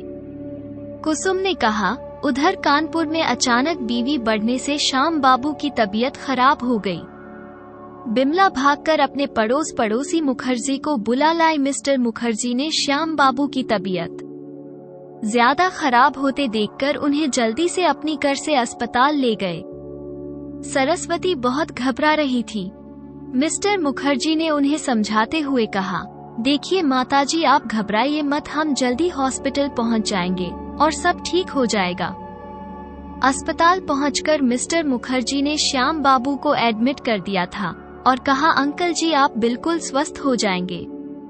अभी कुछ दिनों में नीलू मैडम वापस आ जाएगी, फिर वो आप दोनों का ख्याल रखेंगे। श्याम बाबू मिस्टर मुखर्जी की देखभाल से बहुत खुश थे। वो रोज सुबह और शाम उनका हाल पूछने आते थे। सरस्वती ने कृष्ण और विद्या को कुछ दिनों के लिए अपने पास आने को कहा। पापा की खबर सुनकर दोनों भाई घबरा गई। कृष्ण ने हरि से कहा, भाई मैं तो कुछ दिनों के लिए मम्मी पापा के पास जा रहा हूँ, तुम तब तक यहाँ का ध्यान रखना। हरि ने कहा, ठीक है भाई, तुम चले जाओ, मैं यहाँ का ध्यान रखूंगा। भाग्य लक्ष्मी भी हुआ के घर चलने की जिद करने लगी। ईशान ने बहुत समझाया कि तुम्हारी हुआ वहाँ नहीं है, वो तो मुंबई गई है, तुम वहाँ क्या करोगी, हुआ कुछ दिनों में वापस आ जाएगी। भाग्य लक्ष्मी कहने लगी, वैसे भी मेरी छूट। विद्या बोली, किशन तुम इसे साथ ले जाओ, इसकी छुट्टियां हैं, कुछ दिन घूम आएगी। दोनों पापा बेटी रेलगाड़ी से कानपुर पहुंच गई। अपने बेटे को देखकर श्याम बाबू बहुत खुश हुए। सरस्वती ने बताया, बेटा अचानक दिल का दौरा पड़ने से तुम्हारे पापा की तबीयत बिगड़ गई है। भला हो सामने वाले पड़ोसियों का जो उन्होंने सही समय पर अस्पताल ले गए और तुम्हारे पापा की जान बच गई। शाम को मिस्टर मुखर्जी श्याम बाबू का हालचाल जानने के लिए आए तो किशन ने मुखर्जी को धन्यवाद दिया और कहा, अब मैं आ गया हूँ, अब बिल्कुल परेशान मत होइए, मैं खुद अपने पापा का ध्यान रखूंगा। आपको रोज रोज आने की कोई आवश्यकता नहीं है, क्योंकि अब मैं खुद इनका ध्यान रखूंगा। ये सुनकर मिस्टर मुखर्जी को अटपटा लगा। वो श्याम बाबू को मिलकर वापस अपने घर जाने लगे और दोबारा मुड़कर नीलू के घर नहीं आई। अब तो वो जल्द से जल्द नीलू के वापस आने का इंतजार कर रहे थे। अपर्णा को भी नीलू आंटी के बिना घर में जाते हुए अजीब लग रहा था। अपर्णा बहुत अकेला महसूस कर रही थी, क्योंकि उसका घर बार बार आना सरस्वती जी को भी पसंद नहीं आ रहा था। भाग्य लक्ष्मी अपनी बुआ के घर को देखकर बहुत खुश थी। कितना प्यारा बांग्ला बुआ को रहने के लिए मिला हुआ है। भाग्य लक्ष्मी ने अपनी बुआ के बगीचे की साफ सफाई करके पेड़ पौधों में पानी डाल दिया। दिन भर अपनी दादी से बातें करती रही और बुआ के आने का इंतजार करने लगी। उधर मुंबई में आधी रात को सुशीला देवी की तबीयत ज्यादा बिगड़ी देखकर अनिरुद्ध और आरोही ने परिवार के सभी सदस्यों को हॉस्पिटल बुला लिया। सुशील जी के फेफड़ों में फिर से पानी भर गया, सांस लेना मुश्किल हुआ हो रहा था। डॉक्टर ने बहुत प्रयास के बाद भी सुशील जी की जान में बच्चा नहीं बचा पाए और देखते ही देखते सारे परिवार की आंखों के सामने सुशीला देवी के प्राण पाखी उड़ गए। बड़े दुखी मन से दोनों पोते अपनी दादी को घर वापस ले आए और ब्रिजेश ने दुखी मन से अपनी मां का अंतिम संस्कार कर दिया। टीवी के बाद नील और नीलाश अपने घर आ गए। घर पहुंचकर पता चला कि श्याम बाबू को दिल का दौरा पड़ा था। ये सुनकर तो नीलू के होश ही उड़ गए। उसने पूछा, आपने मुझे फोन करके क्यों नहीं बताया? तो सरस्वती बोली, बेटी मिस्टर मुखर्जी ने मना कर दिया था कि देखिए अब श्याम बाबू बिल्कुल ठीक है, पता नहीं वहाँ पर नीलू मैडम की मदर और इला कैसी होगी। मैं कल बात की थी, उनकी बहुत हालत खराब है, पता नहीं कब क्या हो जाए। यहाँ तो मैं अंकल जी को संभाल लूंगा, आप निश्चिंत रहें। इसलिए बेटी तुम्हें मैं नहीं बताया और तुम्हारे लिए उन्हें छोड़कर आना मुश्किल हो जाता, और अच्छा किया कि नहीं बताया, नहीं तो दूसरे दिन तुम्हारे लिए वापस आना बहुत मुश्किल होता। वैसे भी अब तेरे पापा ठीक है। किसान और भाग्य लक्ष्मी भी आए। भाग्य लक्ष्मी अपनी बुआ की आवाज सुनकर तुरंत गार्डन से बाहर आ गई। बुआ के गले लगकर बहुत खुश हुई, हुआ कब से मैं आपका इंतजार कर रही थी, कितना अच्छा लग रहा है। वो आपसे मिलकर भाग्य लक्ष्मी जल्दी से अपने भाई नीलम से मिलने बाहर आई। देखा तो वो अपर्णा के गले लगकर उसके सिर पर स्नेह से हाथ रखकर प्यार कर रहा था। अपर्णा रोते हुए बोली, भैया आपके बिना बिल्कुल अच्छा नहीं लग रहा था। अपर्णा ने कहा, तुम्हारे मामा और तुम्हारी बहन भी आए हैं तो? नीलाश बोला, तुम मिलियो भाग्य लक्ष्मी से? तो अपर्णा बोली, नहीं, मुझे बिमला आंटी ने बताया था। तो नीलांश बोला, तुम भी मेरे साथ चलो, मैं तुम्हें अपनी छोटी बहन से मिलवाता हूँ। तो अपर्णा बोली, नहीं नहीं, अभी तुम अभी आए हो, मैं बाद में मिलेगी, अभी तुम अपने घर जाओ। ये कहकर अपर्णा अपने घर चली गई। घर के बाहर भाग्य लक्ष्मी को देखकर नीलाश ने उससे पूछा, कैसी वो भाग्य लक्ष्मी, ठीक हो? तो भाग्य लक्ष्मी बोली, वो कौन थी भैया आई जिसके गले लग गए, तुम्हें चिढ़ हो रही है? नीलांश ने पूछा तो भाग्य लक्ष्मी मुंह बनाते हुए बोली, हाँ बहुत ज्यादा। तो नीलांश बोला, तो हो तुम्हें भी गले लगा लेते हैं, इसमें कौन सी बड़ी बात है? तो भाग्य लक्ष्मी बोली, भैया मैं आपकी सगी बहन हूँ। नीलाश ने हंसते हुए कहा, वो सौतेली बहन है, लेकिन दोनों बहनें होना ये पक्का है। दोनों एक दूसरे के साथ लड़ते झगड़ते घर के अंदर आए। अपर्णा दोनों की सारी बातें सुन रही थी। अगले दिन सुबह सुबह नीलू तैयार होकर जल्दी से ऑफिस जाने के लिए बाहर निकली और सामने मिस्टर मुखर्जी खड़े थे। नीलू उन्हें देखकर बोली, सर आपका बहुत बहुत धन्यवाद, आपने मेरे पीछे से पापा का बहुत ध्यान रखा। मैं किन शब्दों में आपका शुक्रिया अदा करूं, पता नहीं। मैं कभी भविष्य में आपका काम आ भी पाऊंगी या नहीं? तो मिस्टर मुखर्जी बोले, अरे नहीं नहीं नीलू मैडम, इतनी दूर से नहीं, सो इतनी दूर की नहीं सोचा करते, पड़ोसी हैं, पड़ोसी काम आते हैं, बस इतना ही है।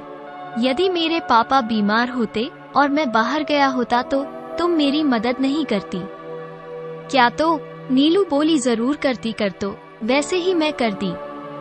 नीलू चलिए अब ऑफिस चलते हैं, नहीं तो हम दोनों ही लेट हो जाएंगे। दोनों साथ बैठकर ऑफिस चले गए। अपर्णा अपनी स्कूटी पर बाहर जाने के लिए निकली। तभी नीलाश ने कहा, अरे चुटकी, तुम्हें मैं छोड़ देता हूँ। भाग्य लक्ष्मी आगे वाली सीट पर जल्दी से बैठ गई। अपर्णा ने कहा, नहीं भैया, आप अपनी छोटी बहन को सर घूम दीजिए, मैं अपनी स्कूटी से चली जाऊंगी। बाय बाय कहकर अपर्णा अपने कॉलेज चली गई। नीलाश ने भाग्य लक्ष्मी को शहर दिखा दिया।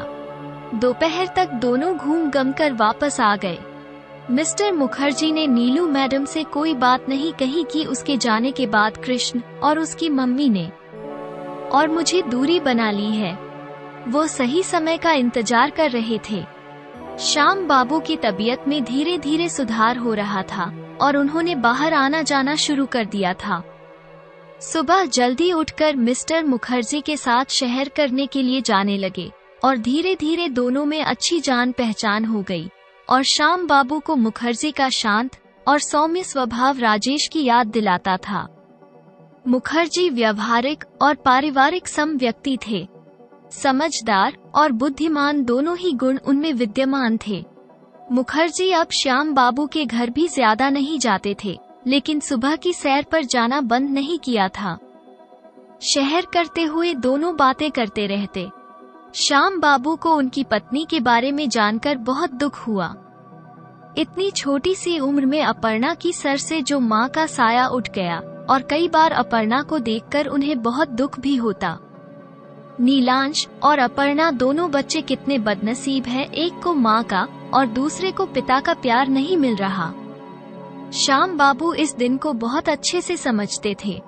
उधर हरि के पास कोई रोजगार नहीं था। उसने घर के पास चाय और समोसे की छोटी सी रेहड़ी कर अपना काम शुरू कर दिया।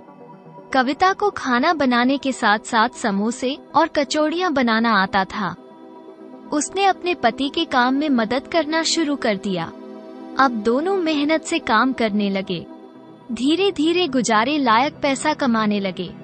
अपने काम को बढ़ाने के लिए हरि ने अपनी बड़ी बहन नील से कुछ रुपए उधार मांगे तो नीलू ने तुरंत अपने भाई की मदद कर दी। नीलू को इस बात की खुशी थी कि कम से कम मेहनत से काम तो शुरू किया, इसलिए नीला ने अपने भाई हरि को तुरंत मदद कर दी थी और रुपए वापस करने को मना कर दिया था। हरिकेश स्टॉल पर खूब भीड़ लग रही थी। दोनों पति पत्नी अच्छी कमाई करने लगे। अब विद्या को भी लक हुई कि क्यों ना वो भी कुछ अपना काम शुरू करे और उसने अपनी स्थिति में सुधार हो जाए और दोनों बेटियों की अच्छी परवरिश हो सके।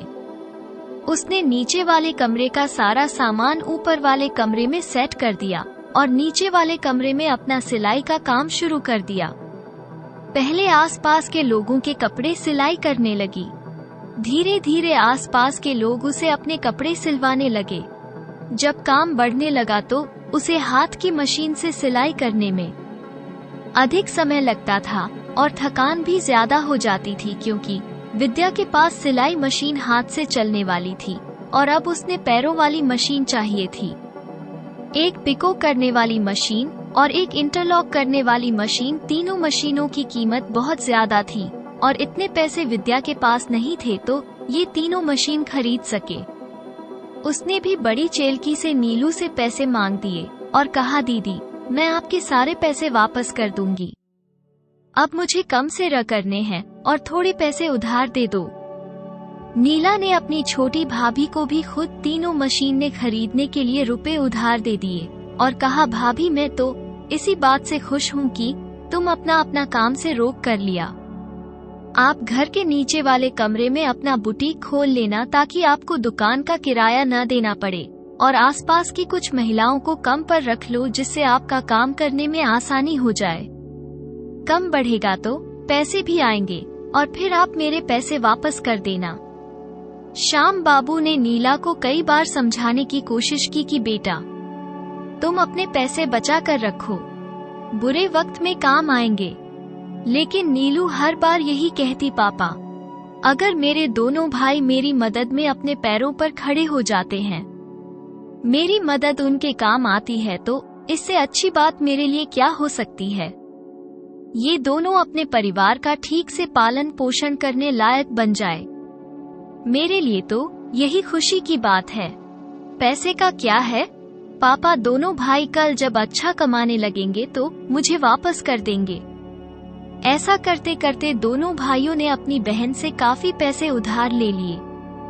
श्याम बाबू को ये बात बिल्कुल पसंद नहीं थी, लेकिन नीलू को समझने में भी वो असमर्थ थे कि सर ने आज अपने पापा के साथ चलने को कहा तो श्याम बाबू बोल, मैं अभी कुछ दिनों और यहीं रुकूंगा, क्योंकि नीलांश के जाने के बाद मिलो को काफी अकेलापन लगेगा, इसलिए हम कुछ दिन उसके पास रख कर ही तुम्हारे पास वापस आएंगे।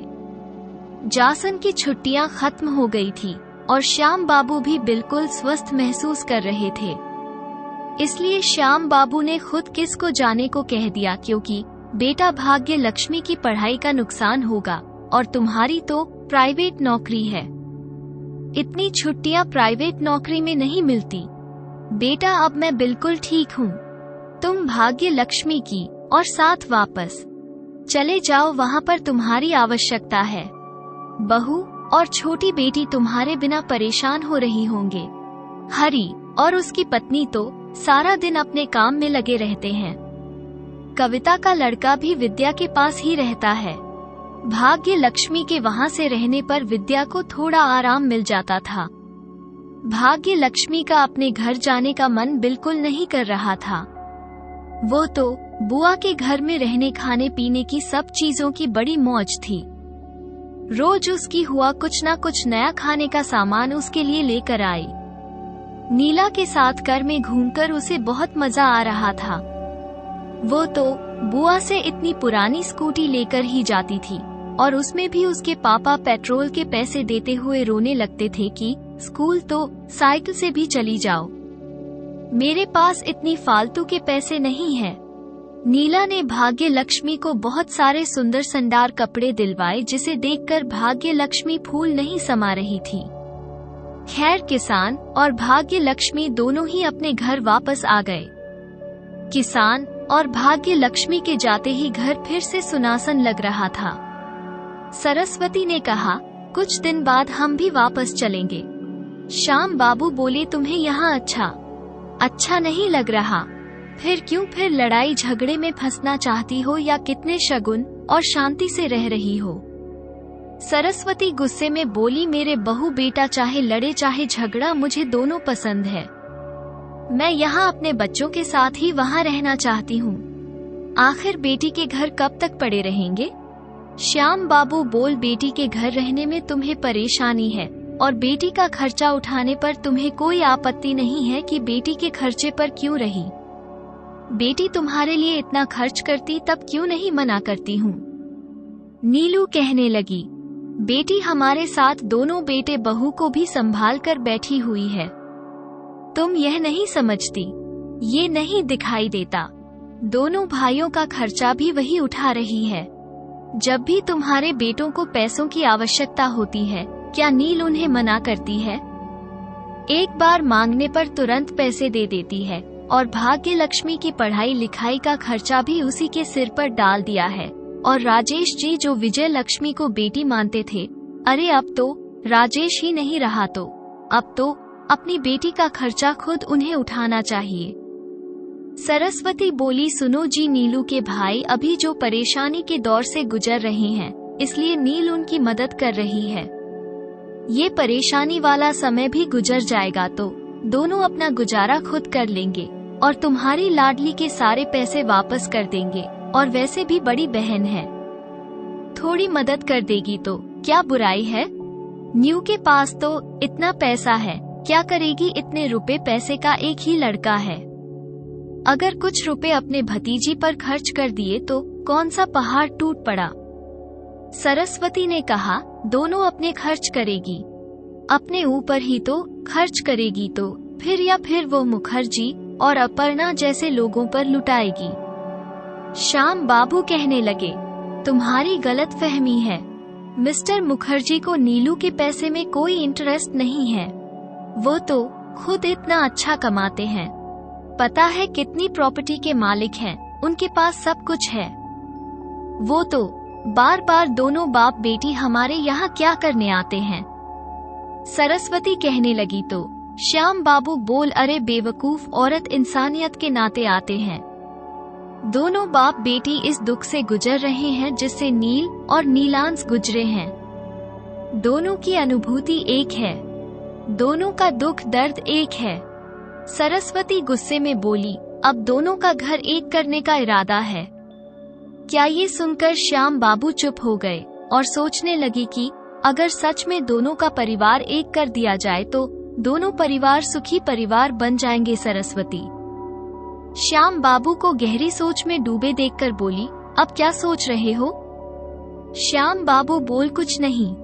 उधर नीलांश ऑस्ट्रेलिया जाने का उसका समय आ गया था, उसका कॉलेज शुरू होने वाला था। नीलांश अपने पैकिंग करने लगा। वो रोज मिस्टर मुखर्जी के साथ अपने कपड़ों की शॉपिंग करने जा रहा था। नीलू को ऑफिस में ज्यादा काम था, इसलिए नीलांश को समय नहीं दे पा रही थी। इतनी लंबी छुट्टी के बाद काफी काम पेंडिंग में थी, जिन्हें पूरा करना नीलू को बहुत समय लग रहा था। और वैसे भी अभी नीलांश को छोड़ने जाने के लिए नीला को सिर्फ फिर से 3 दिन की छुट्टी चाहिए थी। समय अपनी रफ्तार से बढ़ रहा था और नीलांश के जाने का समय आ गया। नीलांश ने अपने नाना नानी के चरण छूकर आशीर्वाद लिया और कहा कि आप मेरे जाने के बाद मम्मी का ध्यान रखना। नाना ने कहा, नीलांश बेटा, तुमने निश्चिंत होकर जाओ, अब मैं तुम्हारे मम्मी के पास ही रहूंगा जब तक तुम वापस नहीं आ जाते। तुम्हारी नानी अपने बहू बेटे के पास रहेगी, लेकिन अब मैं तुम्हारी मम्मी के साथ ही यहीं रहूंगा। यह सुनकर नीलांश अपने नाना के गले लग गया और कहा, जी आपने बहुत अच्छा किया। सरस्वती ने सोचा शायद श्याम बाबू ने नीलांश को खुश रहने के लिए ऐसे कह दिया ताकि वह निश्चिंत होकर अपनी पढ़ाई करने चला जाए। अपने नाती को विदा करते हुए श्याम बाबू की आंखें भर आई। नीलांश ने कहा, नाना जी आप उदास मत होइए, मैं जल्दी वापस आऊंगा। मिस्टर मुखर्जी, अपर्णा और नीला और नीलांश को दिल्ली छोड़ने के लिए साथ गए थे। सारे रास्ते नीलू अपने बेटे ने लेंस को हिदायतें देती जा रही थी। माँ अक्सर अपने बच्चों को विदेश भेजने हुए भावुक हो जाती है। यही हाल उसे वक्त नीलू का हो रहा है। उसने अपने दिल पर पत्थर रखकर अपने बेटे को बाहर जाने की इजाजत दी थी। उसका इकलौता बेटा जिसे वो अपनी आंखों से एक पल दूर नहीं होने देना चाहती थी, जिसके लिए वो अपना घर बार सब कुछ छोड़कर इतनी दूर कानपुर आ गई थी। आज इस बेटे को विदेश भेजने नीलू के लिए बहुत मुश्किल हो रहा था, लेकिन कई बार बच्चों की इच्छा पूरी करने के लिए अपनी इच्छा को पीछे रखना पड़ता है। अपना ने अपने भाई को राखी बांधी और कहा, ईश्वर मेरे भैया को हमेशा स्वस्थ रखें और लंबी आयु प्रदान करें। आज अपर्णा को ऐसा करते देखना लंच की आंखें भर आई। नीलांश ने अपना परिणाम को हंसाने के लिए कहा, इतने उदास होकर राखी मत बांधो बहन, खुश होकर बांधो मेरी प्यारी छोटी बहन, मेरी छुटकी अपर्णा। अब तुम्हें मेरी मम्मी का बहुत ध्यान रखना पड़ेगा, क्योंकि तुम मेरी बहन बन गई हो। आज तुम्हें पहली बार राखी बांधकर मुझे ऑफिशियल अपना भाई मान लिया है। मेरी प्यारी चुटकी प्लीज, अपर्णा कहने लगी। चुटकी मत कहो अपर्णव। नीलांश ने जो अपर्णा को गले लगा लिया। दोनों बहन भाई एक दूसरे के गले लगकर रो रहे थे। जीवन में कई बार हम किसी व्यक्ति को भावनात्मक रूप से ऐसे जुड़ जाते हैं कि अपने सगे रिश्तेदार से भी अधिक हम उसे अपना मान लेते हैं, और अब हमें वो बहुत प्रिय लगने लगता है। हम उसे पर विश्वास करने लगते हैं, अपनों से ज्यादा हम उसे प्यार करने लगते हैं। खून का रिश्ता ना होने पर भी एक भावनात्मक जुड़ा महसूस होता है। अपर्णा को नीलांश अपने बड़े भाई जैसा ही लगने लगा था। ना आंखों से नीलू ने अपने बड़े बेटे नीलांश को गले लगाया और विदा कर दिया। कुछ ही पलों में नीलांश सबकी आंखों से ओझल हो गया। अपर्णा और नीलू दोनों को उदास होकर वहीं खड़ी थी। मिस्टर मुखर्जी बोले, खुशी से विदा करते हैं। तुम दोनों तो ऐसे रो रही हो जैसे तुमने अपनी बेटी को शादी करके विदा कर दिया। ये सुनकर दोनों के चेहरे पर मुस्कुराहट आ गई। मुखर्जी ने कहा, चलो हम गाड़ी में बैठते हैं, हमें वापस भी जाना है। अगले दिन तीनों वापस आ गए। वापस आने पर घर बिल्कुल खाली लग रहा था। नीलांश का कमरा देखकर नीलू की आंखें भर आई। श्याम बाबू ने अपनी बेटी को समझाते हुए कहा, नीलू तुम्हारा बेटा बहुत समझदार है, तुम उसकी चिंता मत करो, वो खुद अपना ध्यान रख सकता है। चलो तुम भी अब आराम करो, लंबा सफर था, तुम थक गई होगी और तुम्हें अभी ऑफिस भी जाना है, ऑफिस जाने की तैयारी करो। श्याम बाबू के दिमाग में सरस्वती की बात घर कर गई थी। वो बार बार सरस्वती की कही बात के बारे में सोच विचार कर रहे थे कि क्या दोनों परिवार को एक कर दें। श्याम बाबू को पहली बार सरस्वती की कोई बात पसंद आई थी। सरस्वती भी कुछ दिनों के लिए अपने बेटा और बहू के पास वापस चली गई। श्याम बाबू अकेले बैठे सरस्वती की कही बातों पर विचार कर रहे थे, लेकिन अपनी बात को सही तरीके से कैसे कहे और नीलू को कैसे मनाए, यह उन्हें समझ में नहीं आ रहा था, क्योंकि वो एक बहुत अच्छी तरह जानते थे कि नीलू राजेश को बहुत प्यार करती थी और राजेश की जगह किसी को भी नहीं दे सकती। भले ही नीला अपनी जिंदगी में आगे बढ़ गई थी, अपनी जिम्मेदारियां को संभाल लिया था, लेकिन अपने दिल में राजेश के सिवा किसी को जगह नहीं दी थी। कभी दूसरे की शादी के बारे में तो मन में विचार भी नहीं आया, क्योंकि उसने राजेश को अब तक अपने दिल से निकला नहीं था। राजेश को भूल पाना उसके लिए असंभव था। राज ऋषि पहले और आखिरी प्यार था। उसका जीवन में राजेश से ही उसके लिए सब कुछ। श्याम बाबू सो रहे थे। मनुष्य का जीवन ऐसा ही होता है, जब किसी से सच्चा प्यार हो जाए तो उसे भूला बहुत मुश्किल होता है। नीला राजेश तो एक दूसरे से बहुत प्यार करते थे, बिल्कुल राम सीता की जोड़ी थी। पता नहीं किसकी नजर लगी, दोनों का साथ छूट गया। अभी मेरी बेटी की गृहस्थी पूरी तरह तबाह हो गई। पता नहीं ईश्वर ने उसके भाग्य में इतना दुख क्यों लिखा। मेरी जी बेटी ने जीवन भर बेटा बनकर मेरा साथ भगवान साथ दिया, भगवान ने उसी के भाग्य में इतना दुख लिख दिया। पहले बेटा और पति भगवान को प्यार हो गए, फिर सासू माँ भी छोड़कर चली गई। नीला ने इतनी छोटी उम्र में कितना दुख झेला है। सारी खुशियां उससे मुंह मोड़कर चली गई। अब बेटा पढ़ाई करने विदेश चला गया। मेरी बेटी के जीवन में कितना अकेलापन झेला है, कितनी मुसीबत का सामना अकेले किया है, या मुझसे ज्यादा कोई नहीं जानता। बाकी लोगों को तो यही लगता है नीलू को किस चीज की कमी है। पेंशन के साथ साथ अच्छा खासा कम रही है, सरकारी नौकरियां मजे से रहती है। राजेश ने कितना कुछ छोड़कर मारा है। इतना बड़ा घर है, बैंक बैलेंस है, सरकारी नौकरी, सब कुछ नीलू के पास है। पैसे से सब कुछ खरीदा जा सकता है क्या? लेकिन भारी जमाने में विधवा का जीवन जीना कितना कठिन होता है, यह कोई नहीं समझता। जीवन साथी के बिना जीवन कितना नीरस हो जाता है। हर पल इस घर में अपने जीवन साथी के बिना रहना कितना दुखदाई होता है। ये तो वही जानता था जो इस दुख को भुगत रहा होता है। घर परिवार की जिम्मेदारी के साथ नौकरी करना आसान काम नहीं होता। मेरी बेटी को बुढ़ापे में अकेलापन और दुखी करेगा, लेकिन ये कोई नहीं समझता।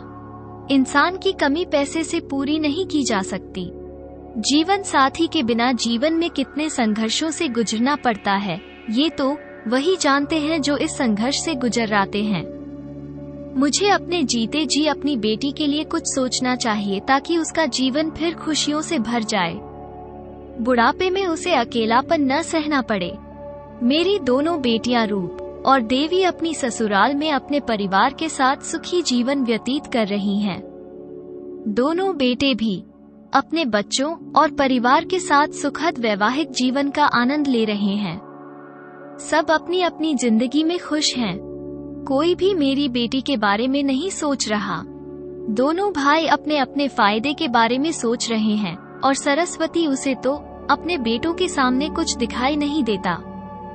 वैसे तो नीलांश अपनी माँ को बहुत प्यार करता है, लेकिन समय और परिस्थितियों कब बदल जाए कुछ कहा नहीं जा सकता।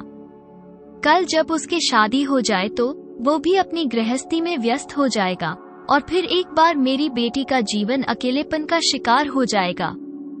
श्याम बाबू मन में सोच रहे थे कि पता नहीं प्रभु की कैसी माया है, अच्छे करने वालों के साथ हमेशा बुरा क्यों होता है। नील और राजेश ने किसी का बुरा नहीं किया, बड़ा करना तो दूर कभी सोचा भी नहीं। नीला ने अपनी बहनों के जीवन में हर परेशानी में उसका साथ दिया। राजेश ने तो आकाश का साथ बड़े भाई की तरह दिया था, सभी के लिए अच्छा सोचता था। अच्छे लोगों के जीवन इतने दुखों से क्यों भरा होता, यही सोचकर श्याम बाबू की आंखें भर आई। आंसू पोंछाते हैं। उन्होंने अपने मन में एक निर्णय लिया, करने से पहले अपनी बेटी के लिए कुछ अच्छा कर जाएंगे। मेरे बेटा बहू मेरी बेटी का दुख कभी नहीं समझ पाएंगे। उन्हें तो सिर्फ नीलू के घर और पैसों से मतलब है। मेरी बेटी ने बुरे वक्त में पूरे परिवार को संभाला है, जैसे वह अपने नाम को सार्थक कर रही है। नीलमणि की तरह अपनी चमक से सारे परिवार को रोशनी दे रही है और सुख समृद्धि की मणि बनाकर सारे परिवार को सुखी और संपन्न कर दिया है। अपने साथ साथ हम सभी का जीवन सुखमय बना दिया है। आज भी अपने दोनों भाइयों को रुपए पैसे की मदद करती रहती। नीला जैसी समझदार एक बेटी हर घर में होनी चाहिए। मेरी बेटी सभी के लिए नीलमणि बन गई है, जिसके पास रुपए पैसे की बिल्कुल कमी नहीं है। लेकिन जीवन में कोई भी ऐसा नहीं है जिसे मैं अपना वह कह सके। सभी लोगों उसके साथ स्वार्थ से जुड़े हुए हैं। श्याम बाबू सो रहे थे। अब मुझे उसकी खुशी के लिए कुछ ऐसा करना होगा जिससे उसके जीवन में खुशियों का आगमन हो जाए। अगले दिन सुबह सैर पर जाते हुए श्याम बाबू ने मिस्टर मुखर्जी से पूछा, बेटा एक बात करनी थी। ये बात तुम्हारी सेवा में किसी से नहीं कर सकता। परिवार में नीलू के सिवा मैं अपने मन की बात किसी को भी नहीं बताता हूँ। दोनों बेटों में से भी अपने मन की बात नहीं कह सकता। वो दोनों इतने समझदार नहीं है। फिर सोचा तुम भी तो मेरे बेटे जैसे हो, मैं तुमसे अपने मन की बात कह दूं तो। मिस्टर मुखर्जी बोले, अरे अंकल जी, बिल्कुल मैं आपके बेटे जैसा ही हूँ। आप बेझिझक होकर अपने मन की बात कहिए। तो श्याम जो कहने लगे, बेटा तुम बहुत समझदार व्यक्ति हो। अगर तुम मेरी बात गलत भी लगे तो तुम मुझे गलत नहीं समझोगे। यह मैं अच्छी तरह जानता हूँ, तो मेरी बात का बुरा नहीं मानोगे। सिस्टर मुखर्जी कहने लगे कि अंकल मैं समझ नहीं पा रहा, आप कहना क्या चाहते हो? आखिर इतना घुमा फिराकर क्यों बोल रहे हो? जो बोलना सीधे सीधे बोल दो। मुखर्जी को लगा शायद फिर से बेटा और बहू ने नीलू से कोई नई डिमांड कर रहे होंगे। इन्हें अच्छा नहीं लग रहा होगा, या हो सकता है कि सरस्वती जी वापस चली गई है और श्याम बाबू का मन नहीं लग रहा है, इसलिए थिन परेशान हो रहे हैं। श्याम बाबू ने कहा, बेटा मुखर्जी मुझे नीलू की चिंता हो रही है। उसका जीवन बहुत दुखद रहा है। मेरे इतने बड़े परिवार को मेरी बेटी नीलमणि ने संभाल रखा है और सभी लोग उसके साथ स्वार्थ से जुड़े हुए हैं। एक व्यक्ति भी ऐसा नहीं है जो निस्वार्थ भाव से मेरी नीलमणि को प्यार करता हो। सभी स्वार्थ और लालच के कारण ही उसे अपना मानते हैं। बेटा बहू उसकी बहाने हो, चाहे ससुराल और पीहर के लोग सब उसकी धन दौलत को ही पाना चाहते हैं। नीलू के दुख से कोई भी मतलब नहीं है। सबको ऐसा लगता है नीलू के पास इतनी धन दौलत है कि एक ही बेटा है, तो इतना पैसा छाती पर रखकर साथ लेकर तो नहीं जाएगी, तो वो थोड़ा बहुत मदद कर देती है तो क्या फर्क पड़ जाएगा? कोई भी मेरी बेटी के साथ स्वार्थ भाव से नहीं, निस्वार्थ भाव से नहीं जुड़ा है। कोई भी उसके दुख से दुखी नहीं है। सच्चा प्यार कोई नहीं करता, सब मतलब के साथ ही है। सब स्वार्थ से जुड़े हुए हैं। इसलिए मुझे बेटा अपनी बेटी नीलू की बहुत चिंता हो रही है। कई बार तो मुझे लगता है कि वैसे दूसरों की जिम्मेदारी उठाने के लिए ही पैदा हुई है कि अब परिवार के नाम पर सिर्फ एक नीलम सी है।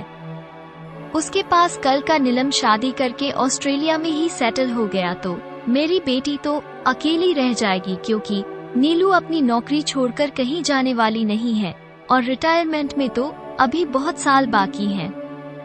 इतना लंबा समय अकेले कैसे गुजरेगी और पता भी नहीं चल नीलांश और उसकी पत्नी नीलू की सेवा करेंगे या नहीं। फिलहाल तो मैं खुद अपनी जिंदगी में सच्चाई का सामना कर रहा हूँ, क्योंकि मेरे दोनों बेटे और बहू मेरी कोई सेवा नहीं करते। उनका तो ये हाल है कि कोई उनकी ही सेवा कर दे, बल्कि मेरी बेटी नील हुई उन दोनों को संभाल रही है। हर बार एक नया काम शुरू कर लेते हैं और पैसे ले लेते हैं। कुछ दिन बाद काम बंद हो जाता है, फिर नया काम शुरू करने के लिए पैसे ले लेते हैं। किशन भी प्राइवेट नौकरी ऐसी ही है कि 8 महीने फैक्ट्री चलती है, 4 महीने बंद रहती है, क्योंकि उसके मालिक का काम भी सीजनल है।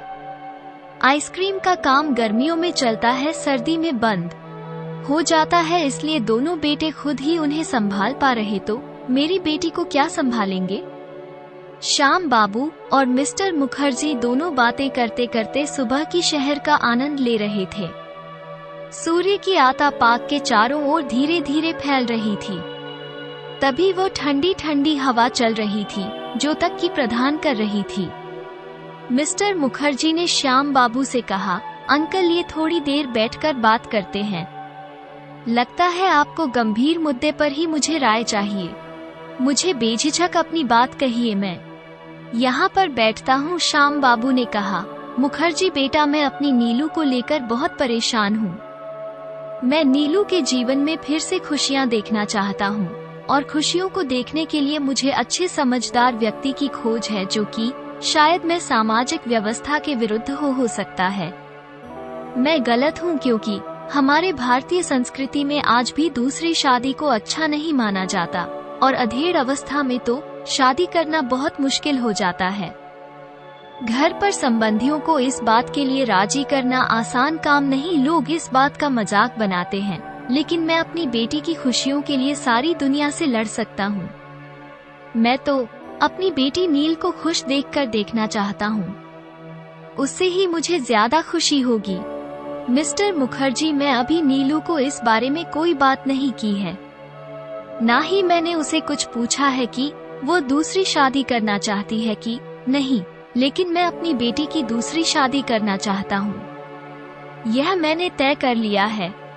मेरी बेटी के लिए बहुत त्याग मेरी बेटी ने किया है, मैं उसके लिए सुयोग्य ढूंढकर फिर से उसका घर बसाना चाहता हूँ, ताकि वह अपने परिवार में घर गृहस्थी में व्यस्त हो जाए और अपने आने वाले वर्षों में उसे अकेलापन का सामना नहीं करना पड़े। बाकी तो मुखर्जी बेटा भगवान की इच्छा है। कोई पहले जाता, कोई बाद में, जीवन साथी कभी भी एक साथ नहीं जाते। दोनों में से जो पहले चला जाता है तो दूसरा अकेला रह जाता है। लेकिन जब तक दोनों साथ रहते हैं, एक दूसरे का सहारा बनकर रहते हैं। मुझे अब यही चिंता लगी रहती है। मेरे जाने के बाद मेरी बेटी का कोई सहारा नहीं है। सभी अपने परिवार घर भेजते में लगे हैं, लेकिन नीलू अपने जीवन में अकेली है। मैं चाहता हूँ कि आने वाले वर्षों में नीलू के जीवन में कोई ऐसा व्यक्ति हो जो उसके दुख सुख में उसके साथ खड़ा हो और उसके जज्बातों को समझे, उसकी परवाह करे। कभी बीमार पड़े तो उसकी देखभाल करे, सहानुभूति दिखाई। ये सुनते मिस्टर मुखर्जी तो भूल नहीं समय। उन्हें तो ऐसा लग रहा था जैसे उनके मन की मुरादें पूरी हो सकती हैं। इस विषय पर तो कब से नीलू से बात करना चाहते थे, लेकिन कभी हिम्मत नहीं जुटा पाई। सिर्फ मनी माँ उसे प्यार करने लगे थे और कहीं नीलू उसकी बात का बुरा ना मान जाए, उन्हें गलत समझना ना लगे। मिस्टर मुखर्जी कभी अपने मन की बात को नीलू से नहीं कह पा रहे थे, लेकिन नीलू को चाहना भी नहीं छोड़ रही थी। मुखर्जी के मन में नीलू के लिए कितनी कोमल भावनाएं पनप रही थी। इस बात का एहसास किसी को भी नहीं था कि वो नीलू को अपना जीवन साथी बनना चाहते हैं। मुखर्जी को गंभीरता से विचार करते हुए देखकर श्याम बाबू ने अपनी बात बड़ी सरलता से कह दी, सुनो बेटा, मुझे घुमा फिराकर बातें करनी नहीं आती है और तुम्हें भी घूम फिराकर बातें सुनना पसंद नहीं है। मैं सीधे सीधे कहता हूँ कि मैं तुम्हें अपनी नीला के लिए पसंद करता हूँ। तुम्हारी क्या राय है? ये सुनकर तो मुखर्जी हैकवा के रह गए। ईश्वर की कैसी माया, बिन मांगे मोती मिले और मांगे मिले ना भीख, जी बात का मैं कब से इंतजार कर रहा था। मन ही मन ईश्वर से प्रार्थना कर रहा था। इस बात के पूरे होने की मुझे कभी उम्मीद नहीं थी। वो बात इतनी आसानी से पूरी होगी, ये तो मैंने कभी सोचा ही नहीं था। वे तो बड़े अपने मन में सोच ही रहे थे कि नीलू के घर से कोई मेरे और नीलू के रिश्ते की बात करने आएगा। हम दोनों के रिश्ते को लेकर इतनी सहजता से बातचीत होगी। मुखर्जी खुद को संभालते हुए बड़ी शालीनता से दिए बोले, अंकल जी, मैं तो खुद नील को इस बारे में बात करना चाहता था, लेकिन कभी हिम्मत नहीं जुटा पाया, क्योंकि मुझे हमेशा डर लगता है कहीं नीलू मुझे गलत ना समझे। नीलू ने अब अगर जवाब नहीं दिया तो न करने के बाद हम दोनों का दोस्ती का रिश्ता भी खत्म ना हो जाए और इस घटना के बाद हम दोनों ही एक दूसरे से सामान्य तरीके से बातचीत न कर पाए, क्योंकि मैं उसे खोना नहीं चाहता था। आज आपने खुद ये बात कहकर फिर मेरे मन की बात कह दी है, लेकिन नीलू के मन की भावना को मैंने नहीं जानता कि वो नीलू के मन में मेरे लिए फीलिंग है भी या नहीं। वो मुझे उसे नजर से देखती है कि नहीं। मैं नीलू के मन भावन को नहीं जानता। हालांकि आपको सबसे पहले नीलू के मन की बात जानी चाहिए। अगर नीलू की यहाँ है तो तुम मेरी तरफ से भी हाँ होगी, लेकिन मैं चाहता इस रिश्ते को कोई जोर जबरदस्ती हो या रिश्ता किसी मजबूरी में किया जाए। इस रिश्ते में नीलू की रजामंदी बहुत जरूरी है। मेरे और आपके सोने से कुछ नहीं होने वाला अंतिम निर्णय नीलू मैडम का ही होगा। अंकल जी, और अंकल जी एक बात और है, मैं बंगाली हूँ और नॉनवेज खाता हूँ। आप ब्राह्मण हैं तो सोच विचार करने के बाद ही आप इस विषय पर बात कीजिएगा, क्योंकि आपके और हमारे रीति रिवाज में बहुत अंतर है। मैं और मेरी बेटी अपर्णा, हम दोनों ईश्वर पर बहुत आस्था रखते हैं, लेकिन हम दोनों की परवरिश उसे माहौल में हुई है जहां मांस मछली बचपन से कहते आए हैं। कह सकते हैं कि हम उसे वातावरण में पाल बड़े हैं जहां नॉनवेज खाना बुरा नहीं माना जाता, और आपका परिवार पूरे ब्राह्मण जने उधारी है। पता नहीं सरस्वती जी कैसा रिएक्शन देंगे जब उन्हें इस रिश्ते के बारे में पता चलेगा, क्योंकि यह मैं जानता हूँ कि वो मुझे पसंद नहीं करती हैं। श्याम बाबू बोल, मुखर्जी तुम अपनी बात करो, बाकी सब मुझ पर छोड़ दो। मैं सभी को समझा लूंगा, तुम सिर्फ अपनी राय बताओ कि तुम्हें क्या। तो मुखर्जी बोले, अंकल अपने मन की बात बताऊं तो नीलू मैडम को मैं पहले दिनों से पसंद करता हूँ। मुझे तो इस रिश्ते से कोई आपत्ति नहीं है, ना ही मेरी बेटी को, लेकिन नीलांश और नीलू को से जो आपको बात करनी होगी। इस रिश्ते के लिए उन दोनों की सहमति बहुत जरूरी है।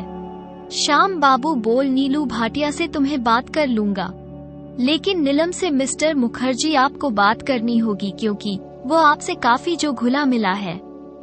आपकी बात को जल्दी समझिएगा। तो ठीक है बेटा, श्याम जी कहने लगे, मैं पहले अपने परिवार में इस बारे में बात कर लेता हूँ, उसके बाद सारी बात तुम्हें बताता हूँ। मुखर्जी बोले, अंकल प्लीज पहले आप नीलू से बात कीजिए, उसके बाद परिवार से कीजिए। तो श्याम बाबू बोले, ठीक है बेटा, हम बिल्कुल सही कह रहे हो, हम पहले नीलू से बात करेंगे। पता नहीं नीलू के मन में दूसरी शादी करने की इच्छा भी है या नहीं, पहले नीलू से पूछना ही उचित रहेगा। श्याम बाबू ने कहा, ठीक है बेटा, नीलू को मनाना कौन सा आसान काम है। मुझे पता है वो राजेश को भुला नहीं पाई है, लेकिन मुखर्जी बेटा, जीवन में हमें आगे तो बढ़ता ही होता है। अब जब हम जीवन में किसी अपने को खो देते हैं तो जीवन में आगे बढ़ाना बहुत मुश्किल होता है। अपनों को खोने के बाद हमें फिर से अपने जीवन की खुशियों में रंग भरना चाहिए, लकीर के फकीर नहीं बनना चाहिए। सभी को अपना जीवन अपनी इच्छा अनुसार जीने का हक है। किसी के जाने से हमारा मन दुखी हो सकता है, लेकिन जीवन तो अपनी रफ्तार से आगे बढ़ता रहता है। मिस्टर मुखर्जी और श्याम बाबू बातचीत करने के बाद शहर करके वापस आ गए। श्याम बाबू ने अपनी बेटी से इस बारे में बातचीत शुरू की। आज रविवार का दिन था। नीलू चाय का प्याला लेकर बाहर बगीचे में आकर बैठ गई थी। आप और बेटी दोनों धीरे धीरे बातें कर रहे थे। श्याम बाबू नील से अपने मन की बात बताई और नीलू से इस विषय पर उसकी राय पूछी। नीलू ने बड़ी गंभीरता से जवाब दिया, पापा मैं राजेश के सिवा किसी और को नहीं चाहती हूँ और शायद दोबारा किसी और को अपना का भी नहीं पाऊंगी। जीवन साथी के रूप में मुझे से अच्छा व्यक्ति दोबारा नहीं मिल सकता। श्याम बाबू बोल, अगर राजेश से भी अच्छा व्यक्ति तुम्हें मिल जाए तो। नील उदासीन होकर बोली, पापा मेरे भाग्य में जोली का था, वो मुझे मिल चुका है।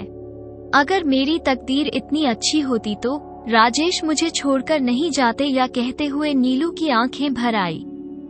श्याम बाबू बोल, बेटा जो हो गया उसे बदला नहीं जा सकता, लेकिन किसी की यादों के सहारे सारा जीवन भी नहीं गुजारा जा सकता।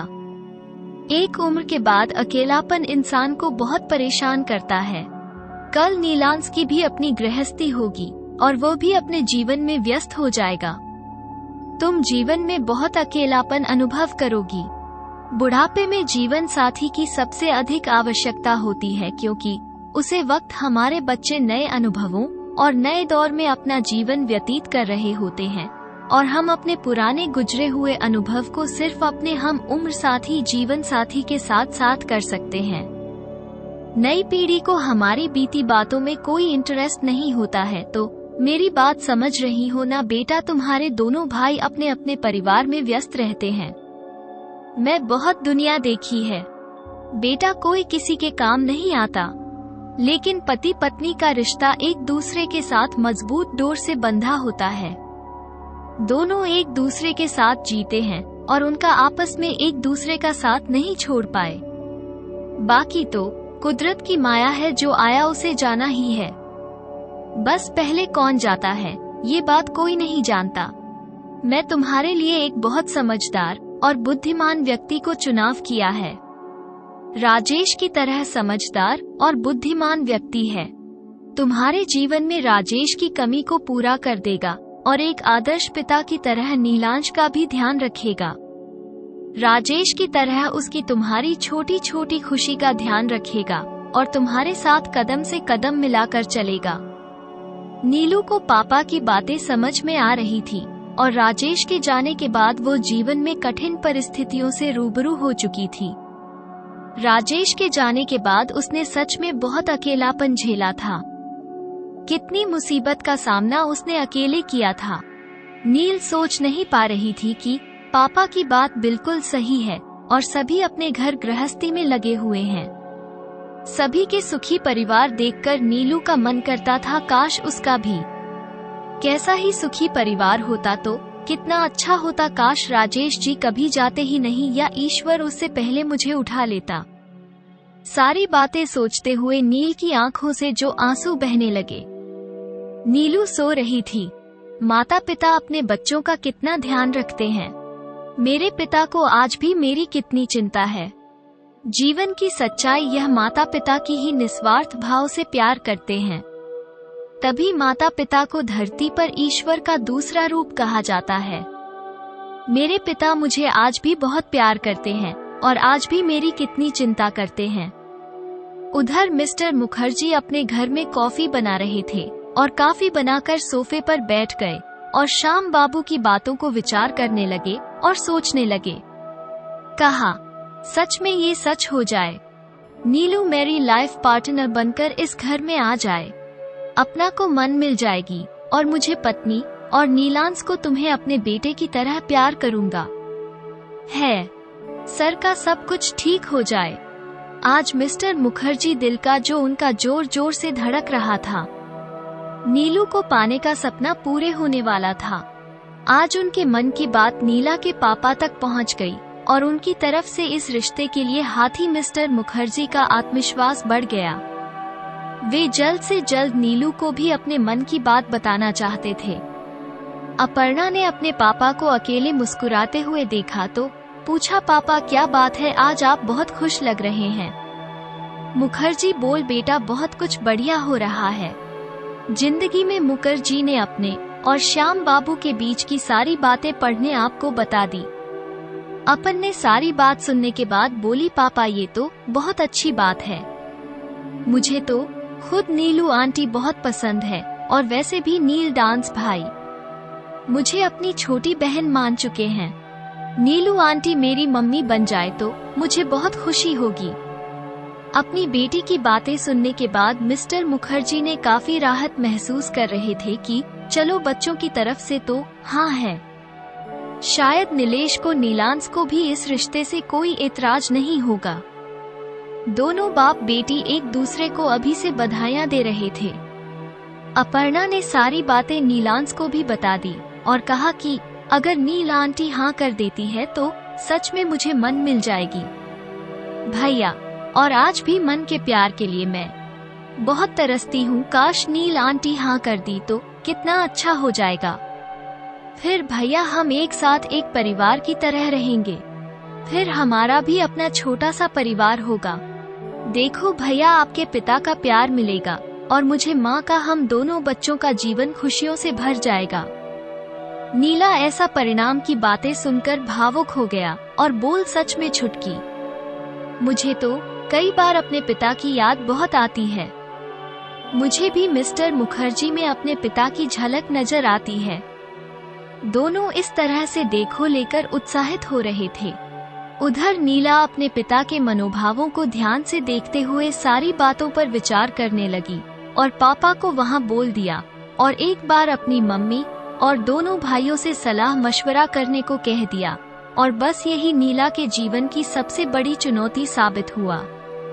श्याम बाबू अपनी बेटी नीलो की सहमति सुनकर खुश हुए और बड़ी खुशी से उन्होंने मिस्टर मुखर्जी को ये बात बता दी और घर आने के लिए कहा। अपना और मिस्टर मुखर्जी दोनों श्याम बाबू से मिलने उनके घर आ गए। घर आते ही अपर्णा ने नीलू को अपने जो अंक में भर लिया और कहा, माँ अब मुझे छोड़कर मत जाना। अपर्णा को इतना प्यार देखकर उसे अपने गले लगा लिया और काफी देर तक दोनों एक दूसरे के गले लगी रही और मिस्टर मुखर्जी दोनों को ऐसे गले लगे देखकर दिल में शगुन महसूस कर रहे थे, क्योंकि वो समझ गए। नीला ने अपने जो पापा की बात मान ली है। श्याम बाबू बोल, अपर्णा बिटिया, अब तो तुम मेरी नातिन बन गई हो। चलो अब नाना और नानी नातिन दोनों मिलकर कॉफी बनाते हैं, क्योंकि मुझे कॉफी बनानी आती नहीं। श्याम बाबू बोले, तुम दोनों बैठो और बैठकर एक दूसरे से बात करो। वैसे तो आप दोनों एक दूसरे से बहुत अच्छे से जानते हो, लेकिन अब तुम दोनों के नए रिश्ते में बंधने जा रहे हो, इसलिए कुछ देर एक दूसरे के मन की बात कह लीजिए। तब तक हम दोनों आपके लिए काफी बनाकर लाते हैं। नीला मिस्टर मुखर्जी से बड़ी सहजता से बातचीत कर रही थी, लेकिन उसके दिमाग में राजेश ही जो पहली मुलाकात घूम रही थी, उसे वक्त वह कैसे डरी डरी सहमी से झुकाए बैठी थी। आज नीलू पूरे आत्मविश्वास के साथ मिस्टर मुखर्जी से बात कर रही थी। समय और परिस्थितियों इंसान को कितना कुछ सिखा देती हैं और हमारे व्यक्तित्व को कितना पर एक बना देती है। मिस्टर मुखर्जी बोले, Neelu madam, thank you so much कि आपने मेरे मनोभावों को सही तरीके से सुना और समझा और मुझे गलत नहीं समझा। मुझे तो यही डर लग रहा था कि कहीं आप नाराज ना हो जाए और मुझे गलत ना समझ ले। नीला ने कहा, मेरे पापा मेरे लिए कुछ गलत नहीं सोच सकते। वो मेरा भलाई चाहते हैं और आपका व्यक्तित्व बहुत प्रभावशाली है। आपका अच्छा व्यवहार किसी के मन को दुखी नहीं कर सकता, तो मेरा मन कैसे दुखी कर सकते हैं। जब मेरे पिता को अटैक पड़ा तो आपने उनकी देखभाल में कोई कमी नहीं छोड़ी। जब मेरी सासू माँ का देहांत हुआ, उसे समय भी अपने इंसानियत के नाते मुझे अपनी लंबी छुट्टी दे दी। सर, यह सारी बातें एक अच्छे इंसान के व्यक्तित्व को दर्शाती हैं। आपका सरल और सहज स्वभाव मुझे बहुत अच्छा लगा और हर्ष दुख के अगर हम भागीदार बनेंगे तो अच्छी बात है। मिस्टर मुखर्जी नील की बातें सुनकर प्रभावित हो रहे थे। सच में नीलू बहुत ही समझदार और बुद्धिमान महिलाएं कितनी सादगी से निर्णय ले लिया। कुछ देर बाद अपर्णा सभी के लिए काफी बना कर लिया आए। अपर्णा ने बताया, 20 में नीलास भैया से बात कर ली है, उन्हें इस रास्ते से कोई एतराज नहीं है। ये सुनकर नीलू बोली, हो दोनों बहन भाई पहले ही आपस में सारी बातें डिस्कस कर लेते हो, कोई बात नहीं है। पढ़ना आज रात को मैं नीलान से बात करूंगी। कॉफी पीने के बाद मुखर्जी और अपर्णा अपने अपने घर वापस आ गए। दोनों बहुत खुश थे। नीलू अपने कमरे में जाकर बैठ गई। तभी विमला ने कहा, अरे दीदी, आपने मुझे क्यों नहीं कहा? कॉफी बनाने के लिए मैं बना देती, और मैं बहुत खुश हूँ कि आपका अपने जीवन में आगे बढ़ाने के लिए सोच लिया। दीदी, सच में अकेले रहना बहुत मुश्किल है। मैं और मेरी बेटी इस दुख से गुजर चुके हैं। ये तो बहुत ही अच्छा निर्णय लिया है आपने कि अब आप दोबारा शादी कर रही हैं। वैसे भी मिस्टर मुखर्जी बहुत अच्छे व्यक्ति हैं। आपके पापा को जब अटैक आया था तब उन्होंने ही साथ दिया था, जबकि आपकी मम्मी और भाई ने उनके साथ अच्छा व्यवहार नहीं किया था। लेकिन जब तक आपके पापा पूरी तरह स्वस्थ नहीं हो गए तब तक मिस्टर मुखर्जी उनसे मिलने रोज आते थे और सुबह की सैर तब उनके साथ ही दोनों करते थे। मिस्टर मुखर्जी मानवीय व्यवहार को बहुत अच्छे से समझते हैं और अच्छे आचार व्यवहार के व्यक्ति हैं। मुसीबत में किसी को अकेला नहीं छोड़ते। उधर श्याम बाबू ने जैसी सरस्वती को सारी बातें बताई तो सरस्वती फोन पर ही चिल्लाने लगी, क्यों पाप में डाल रहे हो, क्यों दूसरा व्यवहार रच रहे हो? बुढ़ापे में शादी करके क्या करेगी?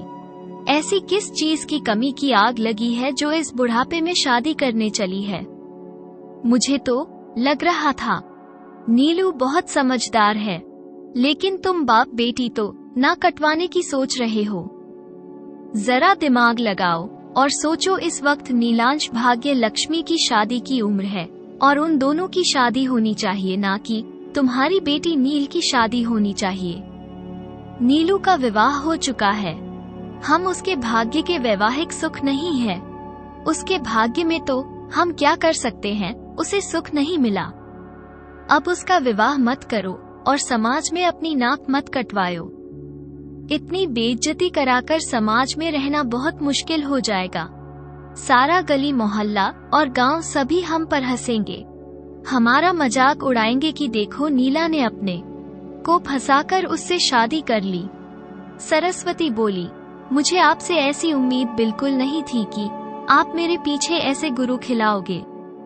खुद तो पागल हो ही गए हो और मेरी बेटी को भी पागल बना दिया है। तुम ही बताओ, मांस मछली खाने वाले व्यक्ति से हम कैसे रिश्ता जोड़ सकते हैं? तुम ही बताओ, ब्राह्मण रीति रिवाज से शादी करोगी या बंगाली रीति रिवाज से शादी करोगी? मछली आती है, अब हमें खुद खाओगे, मैं अपने रिश्तेदारों को खिलाओगे। बुद्धि भ्रष्ट हो गई है क्या तुम्हारी? तुम बाप बेटी ने तो जो ना काटने की सोच ली है। मैं ये शादी कभी नहीं होने दूंगी, समझ गए? तुम सरस्वती गुस्से में बोले जा रही थी। 2 बार इस तरह की बेहुदा हरकतें आप भी मिलकर मत करना। कृष्ण और हरि दोनों सुनकर हैरान रह गए कि दीदी दूसरी शादी कर रही है।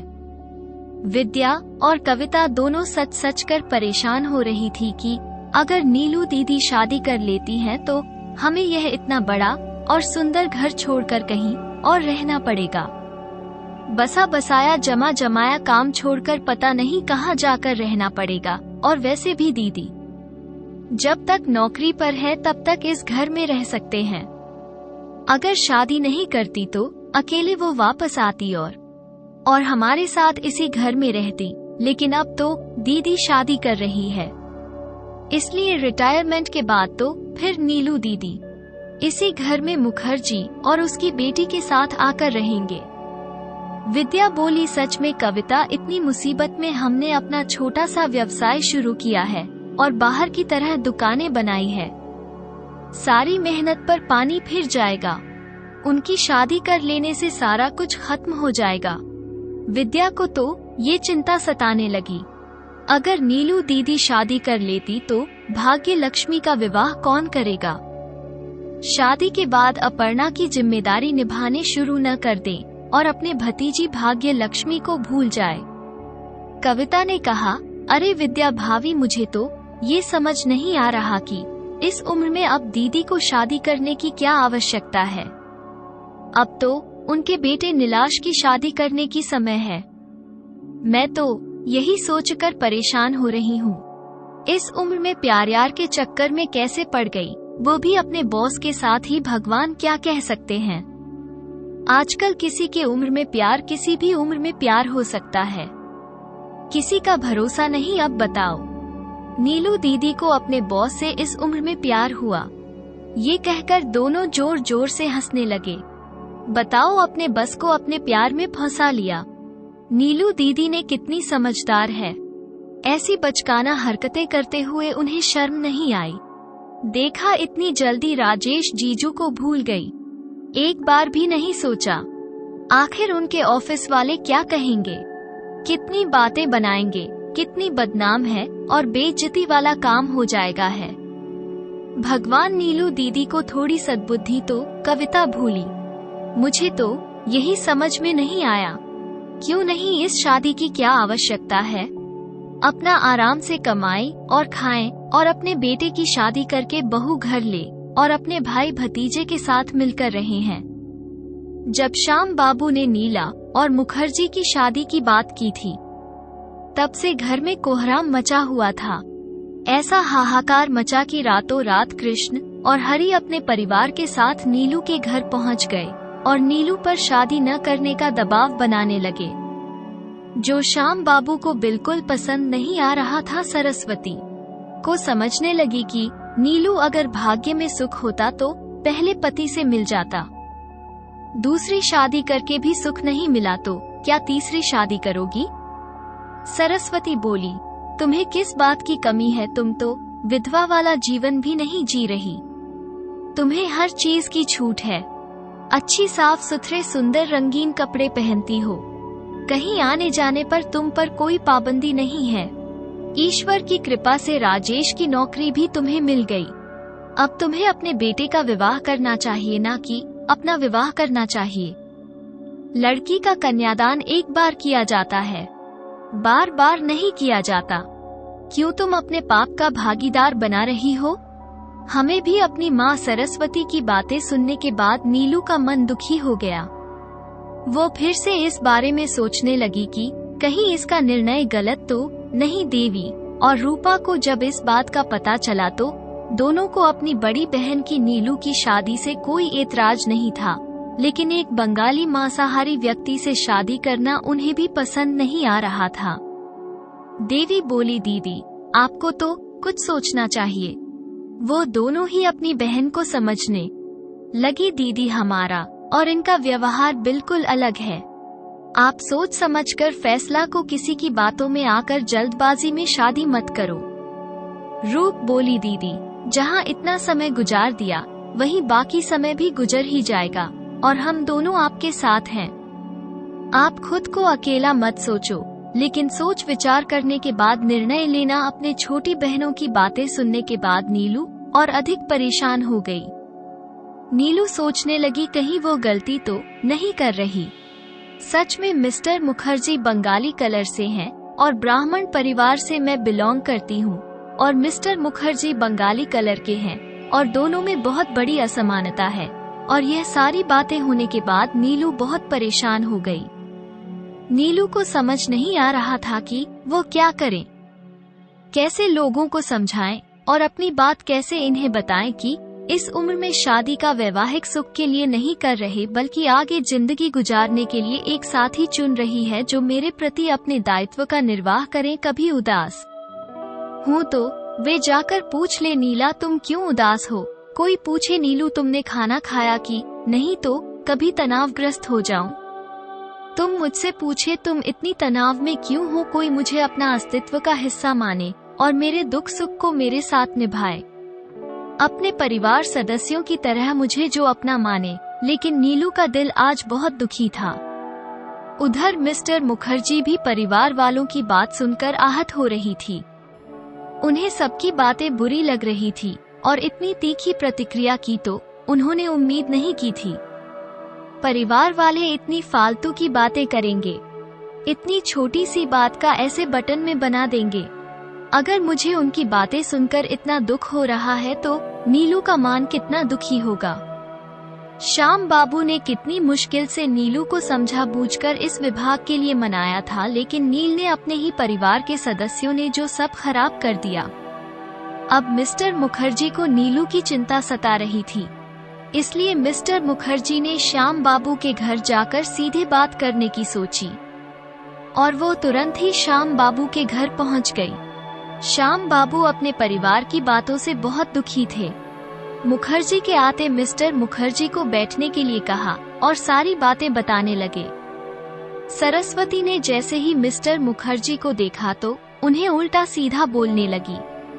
तभी श्याम बाबू बोल, सरस्वती चुप रहो। श्याम बाबू ने अपने परिवार के सभी सदस्यों को अपने पास बुलाया और बैठने के लिए कहा। श्याम बाबू बोल, मेरी बेटी कोई छोटी बच्ची नहीं है, बालिग है, अपने फैसले खुद ले सकती है, किसी की गुलाम थोड़े ही है जो तुम सब अपनी अपनी राय उसे पर थोप रहे हो। श्याम बाबू बोल, सरस्वती तुम्हें इस शादी से एतराज नहीं होना चाहिए, तुम तो उसकी माँ हो। अपनी बेटी का दोबारा घर बजाते देखकर तुम्हें खुश होना चाहिए। और कैसी मन हो तुम, लेकिन तुम्हें तो अपने बेटों की चिंता लगी रहती है। आज तुम्हें नीलू की शादी करना समझ में तुम्हारी इज्जत घट रहा है, तुम्हारी नाक कटवा रहा है। सरस्वती तुम वो दिन भूल गई क्या जब तुम्हारे बेटे ने बुजुर्ग दंपति के घर में चोरी की थी और पुलिस उसे जो घर के अंदर से मारते पीटते हुए लेकर गई थी, तब तुम्हें शर्म नहीं आई? जब तुम्हारे नालायक बेटे हरि ने अपना कर्ज उतारने के लिए उसे बदचलन और चंचल से जो लालच में आकर शादी की थी और हमारी पुश्तैनी जमीन धोखे से बेच दी थी, तब तुम्हें शर्म नहीं आई?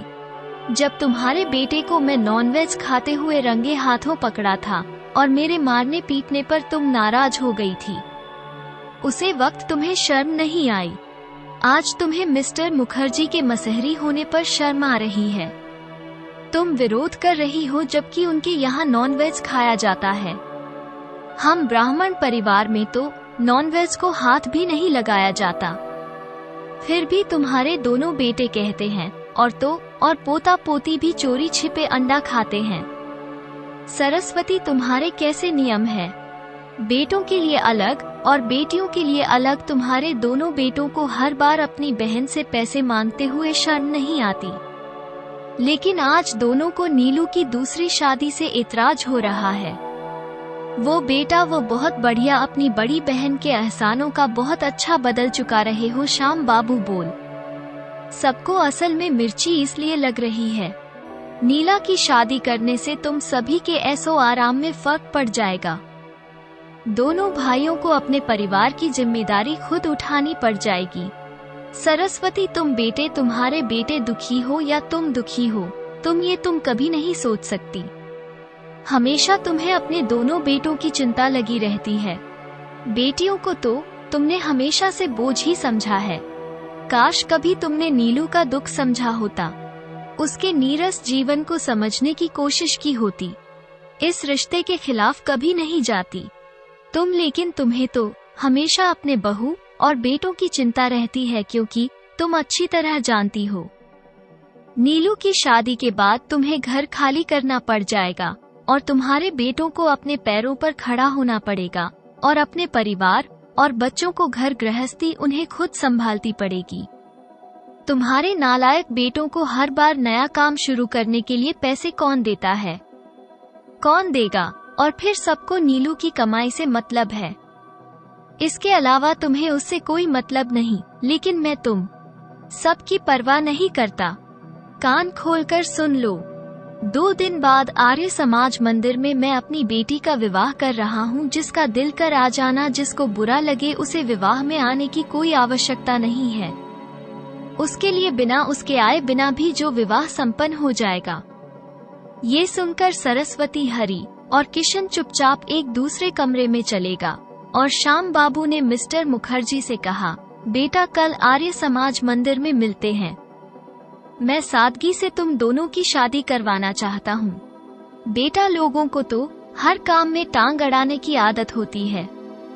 मिस्टर मुखर्जी बोले, ठीक है अंकल। मिस्टर मुखर्जी अब निश्चिंत थे कि शादी तो जरूर होगी।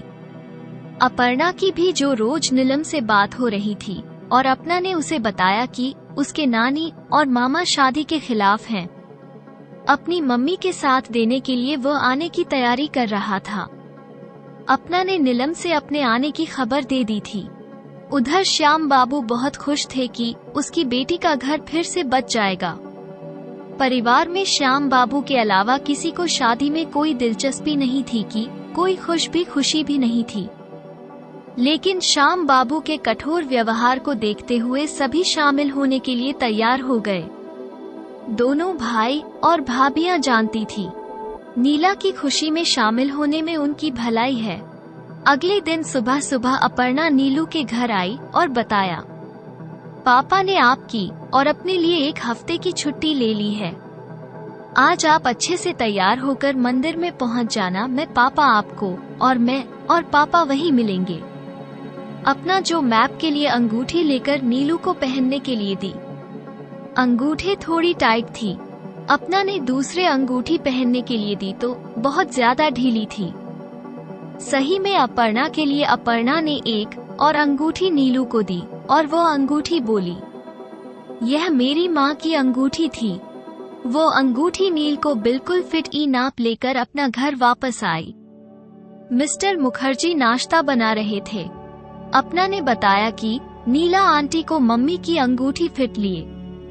आज आप जल्दी से इसी नाप के अंगूठी बनाने को दे दो, कल तक मिल जाएगी। तो मिस्टर मुखर्जी बोले, ठीक है, पहले हम नाश्ता कर लेते हैं, फिर नाप देने चलेंगे। उधर नीला का बेटा नीलांश भी आ गया था और बोल, कांग्रेचुलेशंस मम्मी, मैं आपके इस फैसले में आपके साथ हूँ और आपने बिल्कुल सही निर्णय लिया है। अपने बेटे की बातें सुनकर नीलू बहुत खुश हुई और जल्दी से उसने बेटे को अपनी बाहों में भर लिया। अब नीलू का थोड़ा हौसला बढ़ गया। वो कुछ गलत नहीं कर रही और उसका बेटा उसकी खुशी में शामिल होने आया है तो उसका निर्णय बिल्कुल सही है। अगले दिन सुबह से चहल पहल शुरू हो गई। दोनों परिवार में शादी की तैयारी चल रही थी। कुछ समय बाद दोनों परिवार आर्य समाज मंदिर में पहुंच गई। नीला ने मिस्टर मुखर्जी को भेजी हुई बनारसी साड़ी पहनी। बनारसी साड़ी में जो नील बहुत खूबसूरत लग रही थी। मिस्टर मुखर्जी इस सदी में नीलू को कब से देखना चाह रहे थे। उन्होंने नीलू के लिए एक सुंदर सेट अंगूठी और पैरों की बजे अपनी तरफ से भेजी। आर्य समाज मंदिर के नियमों के अनुसार दोनों का बड़ी साधारण तरीके से विवाह हो गया। दोनों ने एक दूसरे को जो वरमाला पहनाई और एक दूसरे को अपना जीवन साथी स्वीकार कर लिया। श्याम बाबू ने अपनी बेटी की विदाई मंदिर से यही सोचकर की कि भगवान उसकी नीलू को हमेशा खुश रखे और उसका सुहाग बना रहे। माँ और दोनों भाभियों ने नीलू को गले लगाकर विदा किया। सरस्वती को इस शादी में कोई दिलचस्पी नहीं थी, लेकिन अपने पति के डर से वो सब काम कर रही थी। मिस्टर मुखर्जी के ऑफिस से कुछ सहकर्मी और कुछ ऑफिसर बीमा में शामिल होने के लिए आए थे। नीलू के दोस्त सुजाता स्पेशल उसकी शादी अटेंड करने के लिए कानपुर आई थी। नीलू को दोबारा सुहाग के जोड़े में देखकर सुजाता बहुत खुशी हुई और सुजाता ने कहा, नीलू तुम बहुत किस्मत वाली हो जो तुम्हें जीवन साथी के रूप में मिस्टर मुखर्जी जैसे व्यक्ति मिले। मैं इन्हें बहुत पहले से जानती हूँ, या बहुत ही समझदार और व्यवहारिक व्यक्ति हैं। तुम उनके साथ हमेशा खुश रहोगी। विदाई के समय सरस्वती ने श्याम बाबू से पूछा, पहले बता दीजिए, आपकी लाडली विदा होकर मुखर्जी के घर जाएगी या अपने घर नीलांस? नीलांस कहाँ जाएगा? श्याम बाबू इस बात का जवाब देते उससे पहले ही ना बोल दिया, नहीं, हम सब मुखर्जी के घर साथ रहेंगे और यह घर हम खाली कर देंगे। अब हमारा छोटा सा परिवार है, अपने मम्मी पापा के साथ हम दोनों साथ रहेंगे। ये सुनकर सरस्वती अपना समूह लेकर रह गई। नीलू के विवाह के बाद बिमला अपनी बेटी के साथ रहने लगी। अब उसकी बेटी अध्यापिका बन चुकी थी और एक सरकारी स्कूल में पढ़ा रही थी। नीलू से सहमति लेकर बिमला अपनी बेटी के पास रहनी चली गई। नीलू के विवाह के बाद जो श्याम बाबू अपनी पत्नी के साथ वापस घर आ गई और नीलू ने अपने घर का सारा सामान मिस्टर मुखर्जी के यहाँ रख लिया। अपना सरकारी बंगला उन्होंने खाली कर दिया। नीलेश और अपर्णा दोनों खुश थे। दोनों बच्चों को माता पिता का प्यार दुलार मिल रहा था और नीलू एक बार फिर से जीवन की नई शुरुआत कर रही थी। मिस्टर मुखर्जी ने नीलू को पूरा समय दिया। नीलू खुद को इस नए रिश्ते को सहजता से स्वीकार कर ले। खुद मिस्टर मुखर्जी नीलू को जीवन साथी के रूप में पाकर बहुत खुश थे। मिस्टर मुखर्जी के घर में नीलू के आने से रौनक आ गई थी। घर में पसरी खामोशी अब गायब हो गई थी। नीला के माथे पर बिंदिया और मांग में सिंदूर देखकर मिस्टर मुखर्जी मन ही मन सगुन महसूस कर रहे थे। कब से नीलू को इस रूप में देखना चाहते थे। अब जाकर उनकी इच्छा पूरी हुई। अब दोनों पति पत्नी ऑफिस एक साथ जाने लगे। ऑफिस वालों का मुंह भी बंद हो चुका था। नीला 2 महीने की छुट्टी लेकर इंडिया वापस आया था और अब 2 महीने कैसे गुजर गए उन्हें पता ही नहीं चला। नीलांश के वापस जाने का समय आ चुका था, लेकिन इस बार नीलांश बिल्कुल निश्चिंत था कि उसकी माँ की देखभाल के लिए उनके पिता और छोटी बहन है। अपर्णा तो नीलू को पहले दिन से ही अपनी मम्मी बुलाने लगी थी और माँ बेटी एक दूसरे को अपने सुख दुख साझा करती थी, खूब सारी बातें करती थी। ये देखकर नीलांश को राहत महसूस होती कि दोनों को एक दूसरे का साथ मिल रहा है। अपनी मम्मी को खुश देखकर वो भी खुश थी। कुछ दिनों बाद ने इलाज वापस ऑस्ट्रेलिया चला गया। मिस्टर मुखर्जी और नीलू सुखी व्यवहारिक जीवन का आनंद ले रहे थे। नीलू फिर भी से खुशियों को गले लगा लिया था। मिस्टर मुखर्जी नीलू की हर खुशी का ध्यान रखते नीलू को पत्नी के रूप में प्रकार मिस्टर मुखर्जी खुद को खुशकिस्मत समझ रही थी। एक बार फिर नीलू को जैसे फिर से सारी खुशियां मिल गई। राजेश के जाने के दर्द जैसे मिस्टर मुखर्जी ने अपने प्यार से भर दिया। नीलू खूबसूरत एहसास से परिपूर्ण सुखद जीवन की रही थी। उसने फिर से किस्मत की लकीरें बदलने की कोशिश की थी। श्याम बाबू भी अब नीलू को सुखी देखकर निश्चित हो गए थे। नीलू के दोनों भाई बिना किराए दिए बहुत मजे से नीलू के घर में रह रहे थे। नील उन्हें दोनों भाइयों को अपने घर की देखभाल का जिम्मा सौंप दिया था, इसलिए दोनों भाइयों के साथ भव्या भी खुश थी कि नीलू की शादी के बाद उन्हें घर नहीं छोड़ना पड़ा। नीलू के जेठ जेठानी अपने छोटे बेटे अविनाश के पास न्यू चलेगा। आरोही ने अपने दादी बैजंती को अपने पास मुंबई में बुला लिया था। अब वो आयुष का पूरा ध्यान रखती थी। बैजंती के आने से आरोही और अनिरुद्ध को घर परिवार संभालने में मदद मिल गई और बैजंती को बुढ़ापे में अपने पोती का साथ मिल गया। नीलांश ऑस्ट्रेलिया में ही काम करने लगा। वहाँ उसे एक बढ़िया कंपनी में जब मिल गई और अपनी माँ को छोटी बहन और पिता के साथ वो खुश देखकर वो भी वहीं ऑस्ट्रेलिया में निश्चिंत होकर काम कर रहा था। अपन्ना पोस्ट ग्रेजुएशन कर चुकी थी और भाग्य लक्ष्मी बैट की ट्रेनिंग कर रही थी। सब कुछ ठीक ठाक चल रहा था। नीलू सो रही थी। जीवन में जब खुशियाँ आती हैं तो समय का पता नहीं चलता। 5 साल कैसे गुजर गई पता नहीं चला। आज मिस्टर मुखर्जी को उसके जीवन में आना सपने जैसा लगता था। आज मिस्टर मुखर्जी और नीलू की 5वीं सालगिरह थी। नीलू को कुछ खास देना चाहते थे, इसलिए वो एक डायमंड सेट बनवाकर उसे सरप्राइज देना चाहते थे। वो नीलू को घर छोड़कर अकेले ही सुंदर की दुकान से हीरे का हार लेने जाने लगे। नीला ने पूछा, आप कहाँ जा रहे हैं? मैं भी आपके साथ चलती हूँ तो मिस्टर मुखर्जी बोले, नहीं नहीं, तुम्हारा काम नहीं है, मेरा कोई जरूरी काम है, बस आधे घंटे में पूरा करके वापस आता हूँ। और हाँ, आज डिनर होटल में करेंगे। और हाँ सुनो, तुम आज ऐसे तैयार होना कि तुम्हें देखकर बस देखता ही रह जाऊं। नीलू ने शर्माते हुए कहा, आप तो वैसे भी मुझे देखते ही रहते हैं, इतनी तो मैं खूबसूरत भी नहीं हूँ। तो मिस्टर मुखर्जी बोले, अरे मैडम, ये तो मेरे दिल से पूछो कि आप कितनी खूबसूरत है।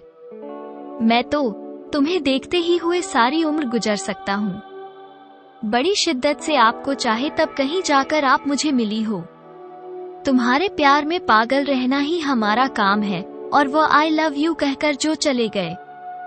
ये सुनकर नीलू शर्माते हुए अंदर आ गई और अपना से बोली, आज तुम्हारे पापा पागल हो गए। कहते हैं आज अच्छे से तैयार हो जाओ, आज होटल में खाना खाना चलेंगे। अपर्णा, तुम भी बेटा तैयार हो जाओ। तो अपन्ना बोलिए, अरे मम्मी, आप कितनी सीधे हो। आज आपकी शादी की 5वीं सालगिरह है, मैं कहीं नहीं जा रही हूँ। आज आप दोनों का दिन है, इसलिए आप दोनों साथ में डिनर करने जाओ। आज मैं और भाई ढेर सारी बातें करेंगे। अरे पागल हो गई हो?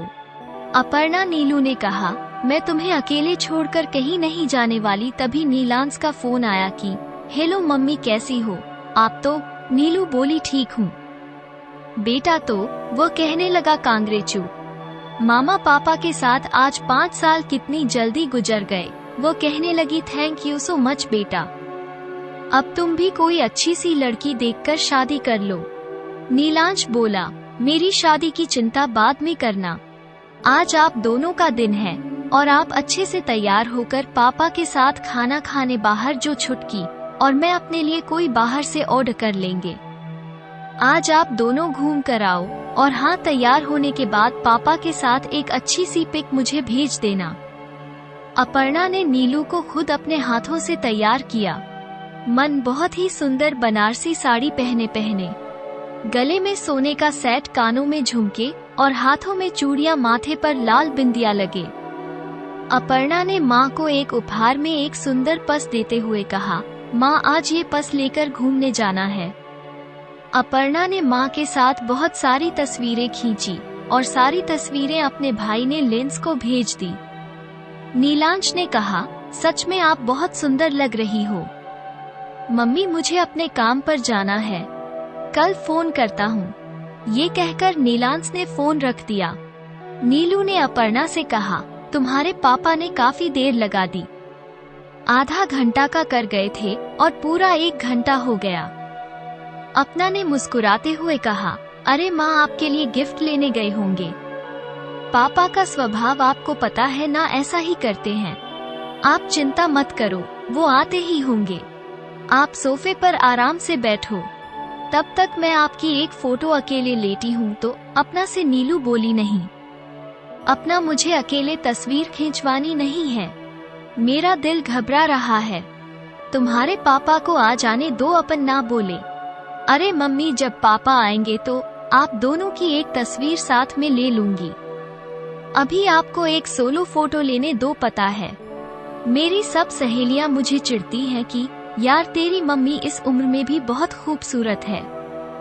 ये कहकर अपर्णा नीलू की तस्वीर लेने लगी। नीलू को इंतजार करते हुए पूरे 2 घंटे हो गए तो नीलू को बेचैनी होने लगे कि आखिरकार मिस्टर मुखर्जी गए तो कहाँ गए, फोन भी नहीं उठा रहे। इतनी लापरवाही तो कभी नहीं करते। नील लोगों को किसी अनहोनी का एहसास होने लगा। रात गहराने लगी। बाहर कुत्तों के जोर जोर से रोने की आवाजें आ रही थी। नीलू का मन जो किसी अनहोनी से घबरा रहा था, कमरे से वो बाहर झांकने आई तो देखा सामने से बिल्ली रास्ता कट गई। बाहर अचानक से मौसम खराब हो गया और आंधी तूफान शुरू हो गया, जैसे प्रकृति किसी अनहोनी का संकेत दे रही हो। नीलू के दिमाग में बुरे भी ख्याल आ रहे थे। नीलू सो रही थी। कभी ऐसे बिना बताए तो जाते नहीं है और बोलकर गए थे कि आधे घंटे में आऊंगा। आखिर अब तक क्यों नहीं आए? अब नीलू का दिल घबराने लगा। उसे एक अजीब सी घबराहट और बेचैनी हो रही थी। वो बार बार अंदर बाहर आ रही थी, माना शांत हो रहा था। अपर्णा ने पापा को फोन मिलाया तो फोन स्विच ऑफ आ रहा था। अपर्णा ने कुछ देर बाद दोबारा फोन मिलाया तो फोन मिल गया, लेकिन किसी अनजान व्यक्ति ने फोन उठाया और कहा, क्या आप जल्दी से आनंद हॉस्पिटल चल जाइए। यह सुनते अपर्णा घबरा गई और जल्दी से मम्मी को बताया कि किसी अनजान व्यक्ति ने पापा का फोन उठाया है और उसे हमें आनंद हॉस्पिटल बुलाया। नील और अपर्णा तुरंत अपने पड़ोसी मिस्टर सिंह और उनकी पत्नी के साथ आनंद हॉस्पिटल पहुंचे। वहां का नजारा देखकर अपर्णा बेहोश हो गई। उसके पापा खून से लथपथ बेड पर पड़े हुए थे। डॉक्टर उनका इलाज कर रहे थे। नीलू ने अपर्णा को जल्दी से संभाला और एक नर्स ने उनके मुंह पर चित दी। पानी के चीते मार अपना धीरे धीरे आंखें खोली तो नर्स ने चेक किया तो पता चला घबराहट में जो उनका ब्लड प्रेशर लो हो रहा था, इसलिए बेहोश हो गई। डॉक्टर ने बताया कि आपके पति के सिर पर गहरी चोट लगी है और पूरे शरीर पर मारपीट के निशान हैं। सीधे हाथ और पैर की हड्डी टूट चुकी है। खून बहुत ज्यादा बह चुका है। हम इन्हें बचाने की पूरी कोशिश कर रहे हैं, लेकिन उनकी हालत को देखकर मुश्किल लग रहा है। मैडम, हम पूरी कोशिश कर रहे हैं, प्लीज आप बाहर इंतजार कीजिए। अपर्णा ये सुनकर रोने लगी। पहले मारो से छोड़कर चली गई और अब पापा अपना फूट फूट कर रोने लगी। मिसेज सिंह बड़ी मुश्किल से उसे संभाल रही थी। कुछ देर बाद डॉक्टर ने नीलू को कहा, आप अंदर जाकर मिल लीजिए। नीलू मुखर्जी के पास गई और अपने पति की ऐसी हालत खराब देखकर उसके रुलाई फूट पड़ी और रोने लगी। मिस्टर मुखर्जी की हालत बहुत खराब थी, लेकिन धीरे धीरे नीलू को कुछ बताने की कोशिश कर रहे थे। उन्होंने नीलू को अपने करीब आने का इशारा किया। मिस्टर मुखर्जी ने बताया कि जब वो ज्वेलर्स के यहाँ से हीरे का सेट लेने के बाहर वहाँ निकले, अचानक एक कर मेरा पीछा करने लगी। मैंने उनसे बचने की बहुत कोशिश की, लेकिन कुछ दूर पहुँचने पर उन्होंने मुझे रुकने का इशारा किया। जैसे ही मैं कर नहीं रोक तो उन्होंने अपनी कर तेज करके स्पीड जो तेज करके मेरी कर के सामने लगा दी और मुझे मजबूरी में कर रोकनी पड़ी।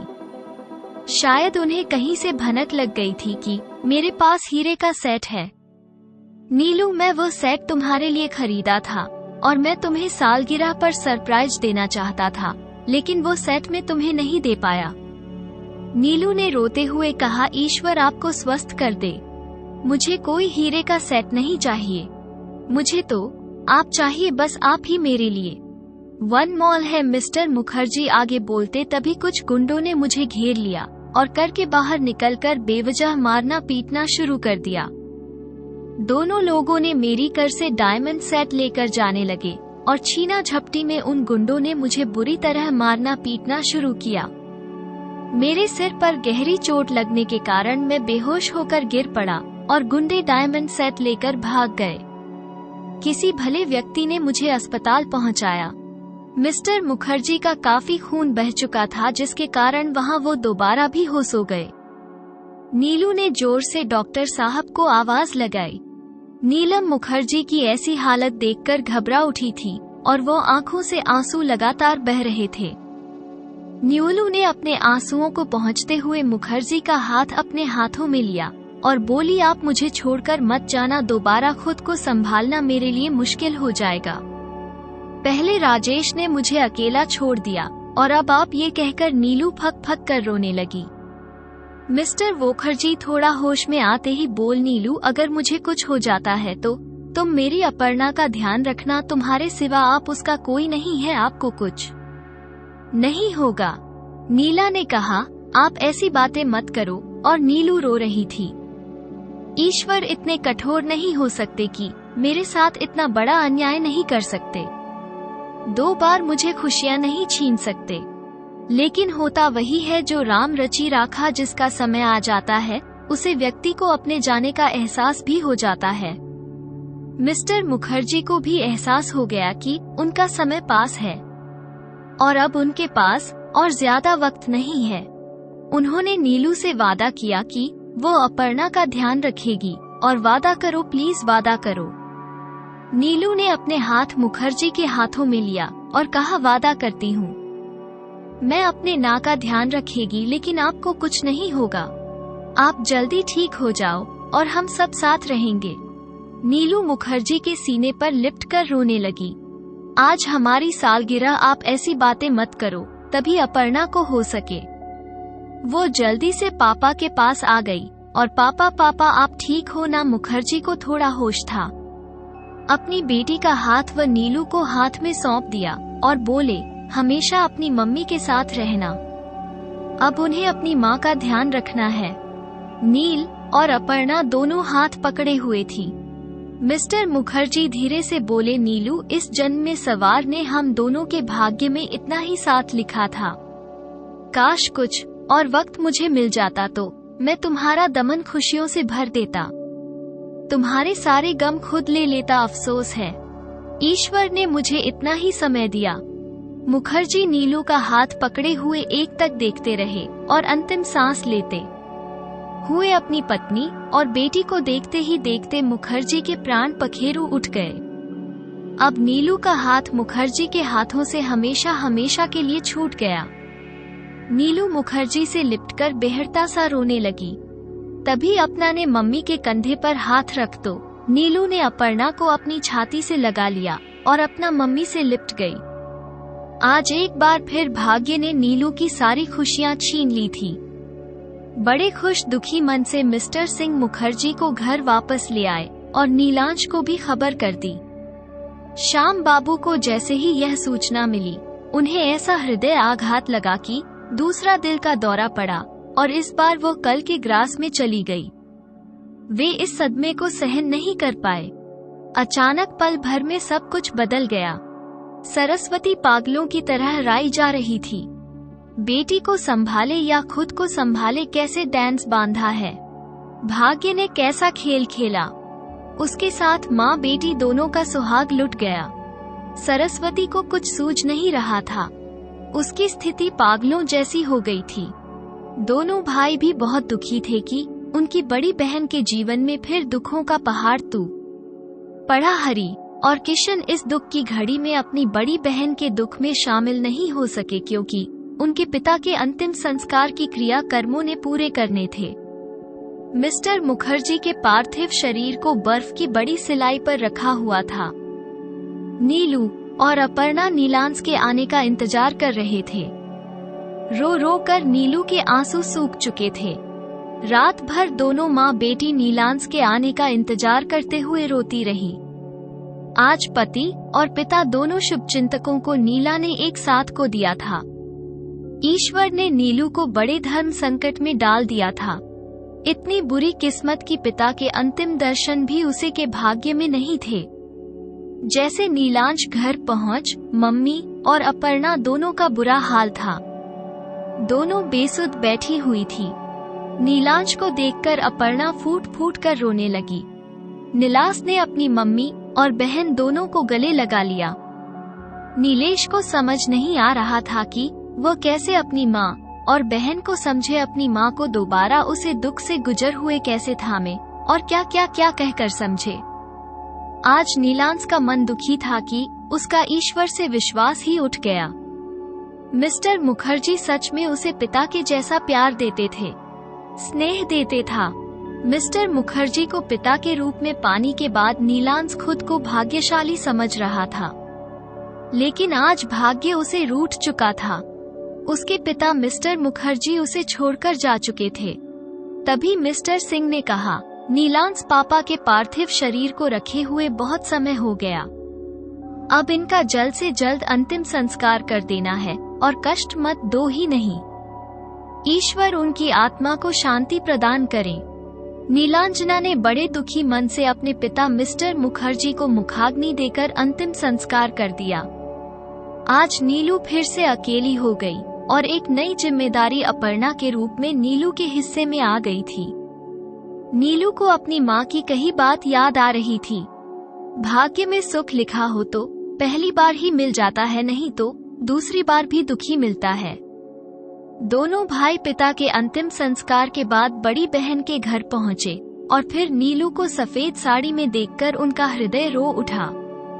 अपनी बहन से मिलने के बाद दोनों भाइयों का बहुत बुरा लग रहा था कि शायद हम सभी की बात दीदी को लग गई है। हम सब इतने स्वार्थी हो गए थे कि हमने दीदी के सुख के बारे में कभी नहीं सोचा। सिर्फ दीदी से सुख पाने की इच्छा हमेशा रखी, लेकिन दीदी को सुख देने की इच्छा हमारी कभी नहीं रही थी। हरी और किशन दोनों का मन आज बहुत दुखी था, लेकिन होनी को कौन टाल सकता है। समय बड़ा बलवान होता है, पल भर में सब कुछ बदल जाता है और इंसान नतमस्तक होकर समय की मार झेलने के लिए मजबूर हो जाता है। नीलू के द्वारा बहाने अपनी दीदी के लिए बहुत दुखी थी कि उनकी नीलू दीदी ने सभी का अच्छा किया, मुसीबत में हमेशा अपने भाई बहनों का साथ दिया। पता नहीं कौन से बुरे कर्मों की सजा उनकी दीदी को मिली है और फिर से खुशियां उन्हें उनसे मुंह मोड़ लिया। कुछ महीने बाद नीलू ने खुद को फिर से काम में व्यस्त करना शुरू कर दिया। नीलू ने फिर से रिक्वेस्ट करके अपना ढाबा बदला वापस अपने शहर में करवा लिया और अपने घर वापस आ गई और अपनी माँ और भाइयों के साथ अपने घर में रहने लगी। बाकी का जीवन राजेश और मुखर्जी की यादों के सहारे ही काटने का निश्चय किया। आखिरकार 2 बच्चों के सच्चा प्यार पाने के बाद भी नीलू के जीवन में अंतिम पड़ाव में अकेला पानी उसके हिस्से में आया। श्याम बाबू ने अपनी बेटी के जीवन में खुशियों का रंग भरने की बहुत कोशिश की, लेकिन उसके भाग्य में नियति ने अकेलापन लिख दिया था। नियति के आगे सभी प्रयास असफल हो जाते हैं, क्योंकि हर किसी की तकदीर में प्यार की लंबी उम्र नहीं होती। शायद ईश्वर ने नीलमणि को अपने परिवार और अपर्णा और भतीजे भतीजियों की जिम्मेदारी उठाने के लिए ही बनाया था। कुछ वर्षों बाद नीलू ने खुद नीलांश का विवाह करवा दिया और अपने बहू बेटा को ऑस्ट्रेलिया भेज दिया और खुद अपने माँ और अपने परिवार की जिम्मेदारी उठाने का निर्णय लिया। अपना अभी पढ़ाई पूरी करने के बाद मनुष्य चिकित्सक बन चुकी थी और अपनी माँ नीलू के साथ रहने लगी थी। नीला ने अपनी माँ की जिम्मेदारी खुद उठाई, क्योंकि भाइयों को तो आज भी वही हाल था जो पहले था। दोनों भाई जीवन भर खुद तो आत्मनिर्भर बनाने और जीविका चलाने में असफल ही रही। अपनी भाग्य लक्ष्मी की पढ़ाई का सारा खर्चा खुद नीलू ने उठाया और अपनी भतीजी भाग्य लक्ष्मी का विवाह उसने बड़ी धूमधाम से किया। आज सरस्वती को अपनी सभी गलतियां का पश्चाताप हो रहा था कि जिन बेटों के लिए वो जीवन भर पति और अपनी बेटी से लड़ती रही। आज वही बेटी उसके पूरे परिवार और बुढ़ापे का सहारा बनी है। वो दोनों बेटे नालायक ही निकले। दोनों बेटियां अपनी ससुराल में अपने परिवार में व्यस्त हैं। कभी कभार फोन पर हालचाल पूछ लेती हैं। आखिर में मेरी बेटी नीलू ने ही मुझे और मेरे अपने छोटे भाइयों और बच्चों तक की जिम्मेदारी को संभाल लिया। नीलू का सारा जीवन अपने परिवार की जिम्मेदारियां को निभाते हुए गुजर गया। कभी कभी नीलू अकेले बैठे सोचा करती, इस समय ने उसे इतनी धन दौलत और शहरात रंग रूप सब कुछ दिया, लेकिन शायद उसकी तकदीर में सुख लिखना भूल गया। सारा जीवन संघर्ष और जिम्मेदारियां निभाने में गुजर गया। वो अनमोल मनी बनाकर सबके जीवन में चमक फलता रही, लेकिन खुद के जीवन में एक कठोर चमकीले पत्थर के सिवा कुछ नहीं था जो दिखने में बेहद खूबसूरत और आकर लगता था, लेकिन था तो पत्थर ही शायद तभी कहा जाता है कि रूप की रो कर्म की खाई ये तो थी। नीलू से नीलमणि बनने की कहानी, नीलू के संघर्ष की कहानी, कितने उतार चढ़ाव उसकी जिंदगी में आए हैं। दोस्तों, अगर आपको हमारी कहानी पसंद आई हो तो प्लीज हमारे चैनल को लाइक करें, सब्सक्राइब करें और शेयर करें।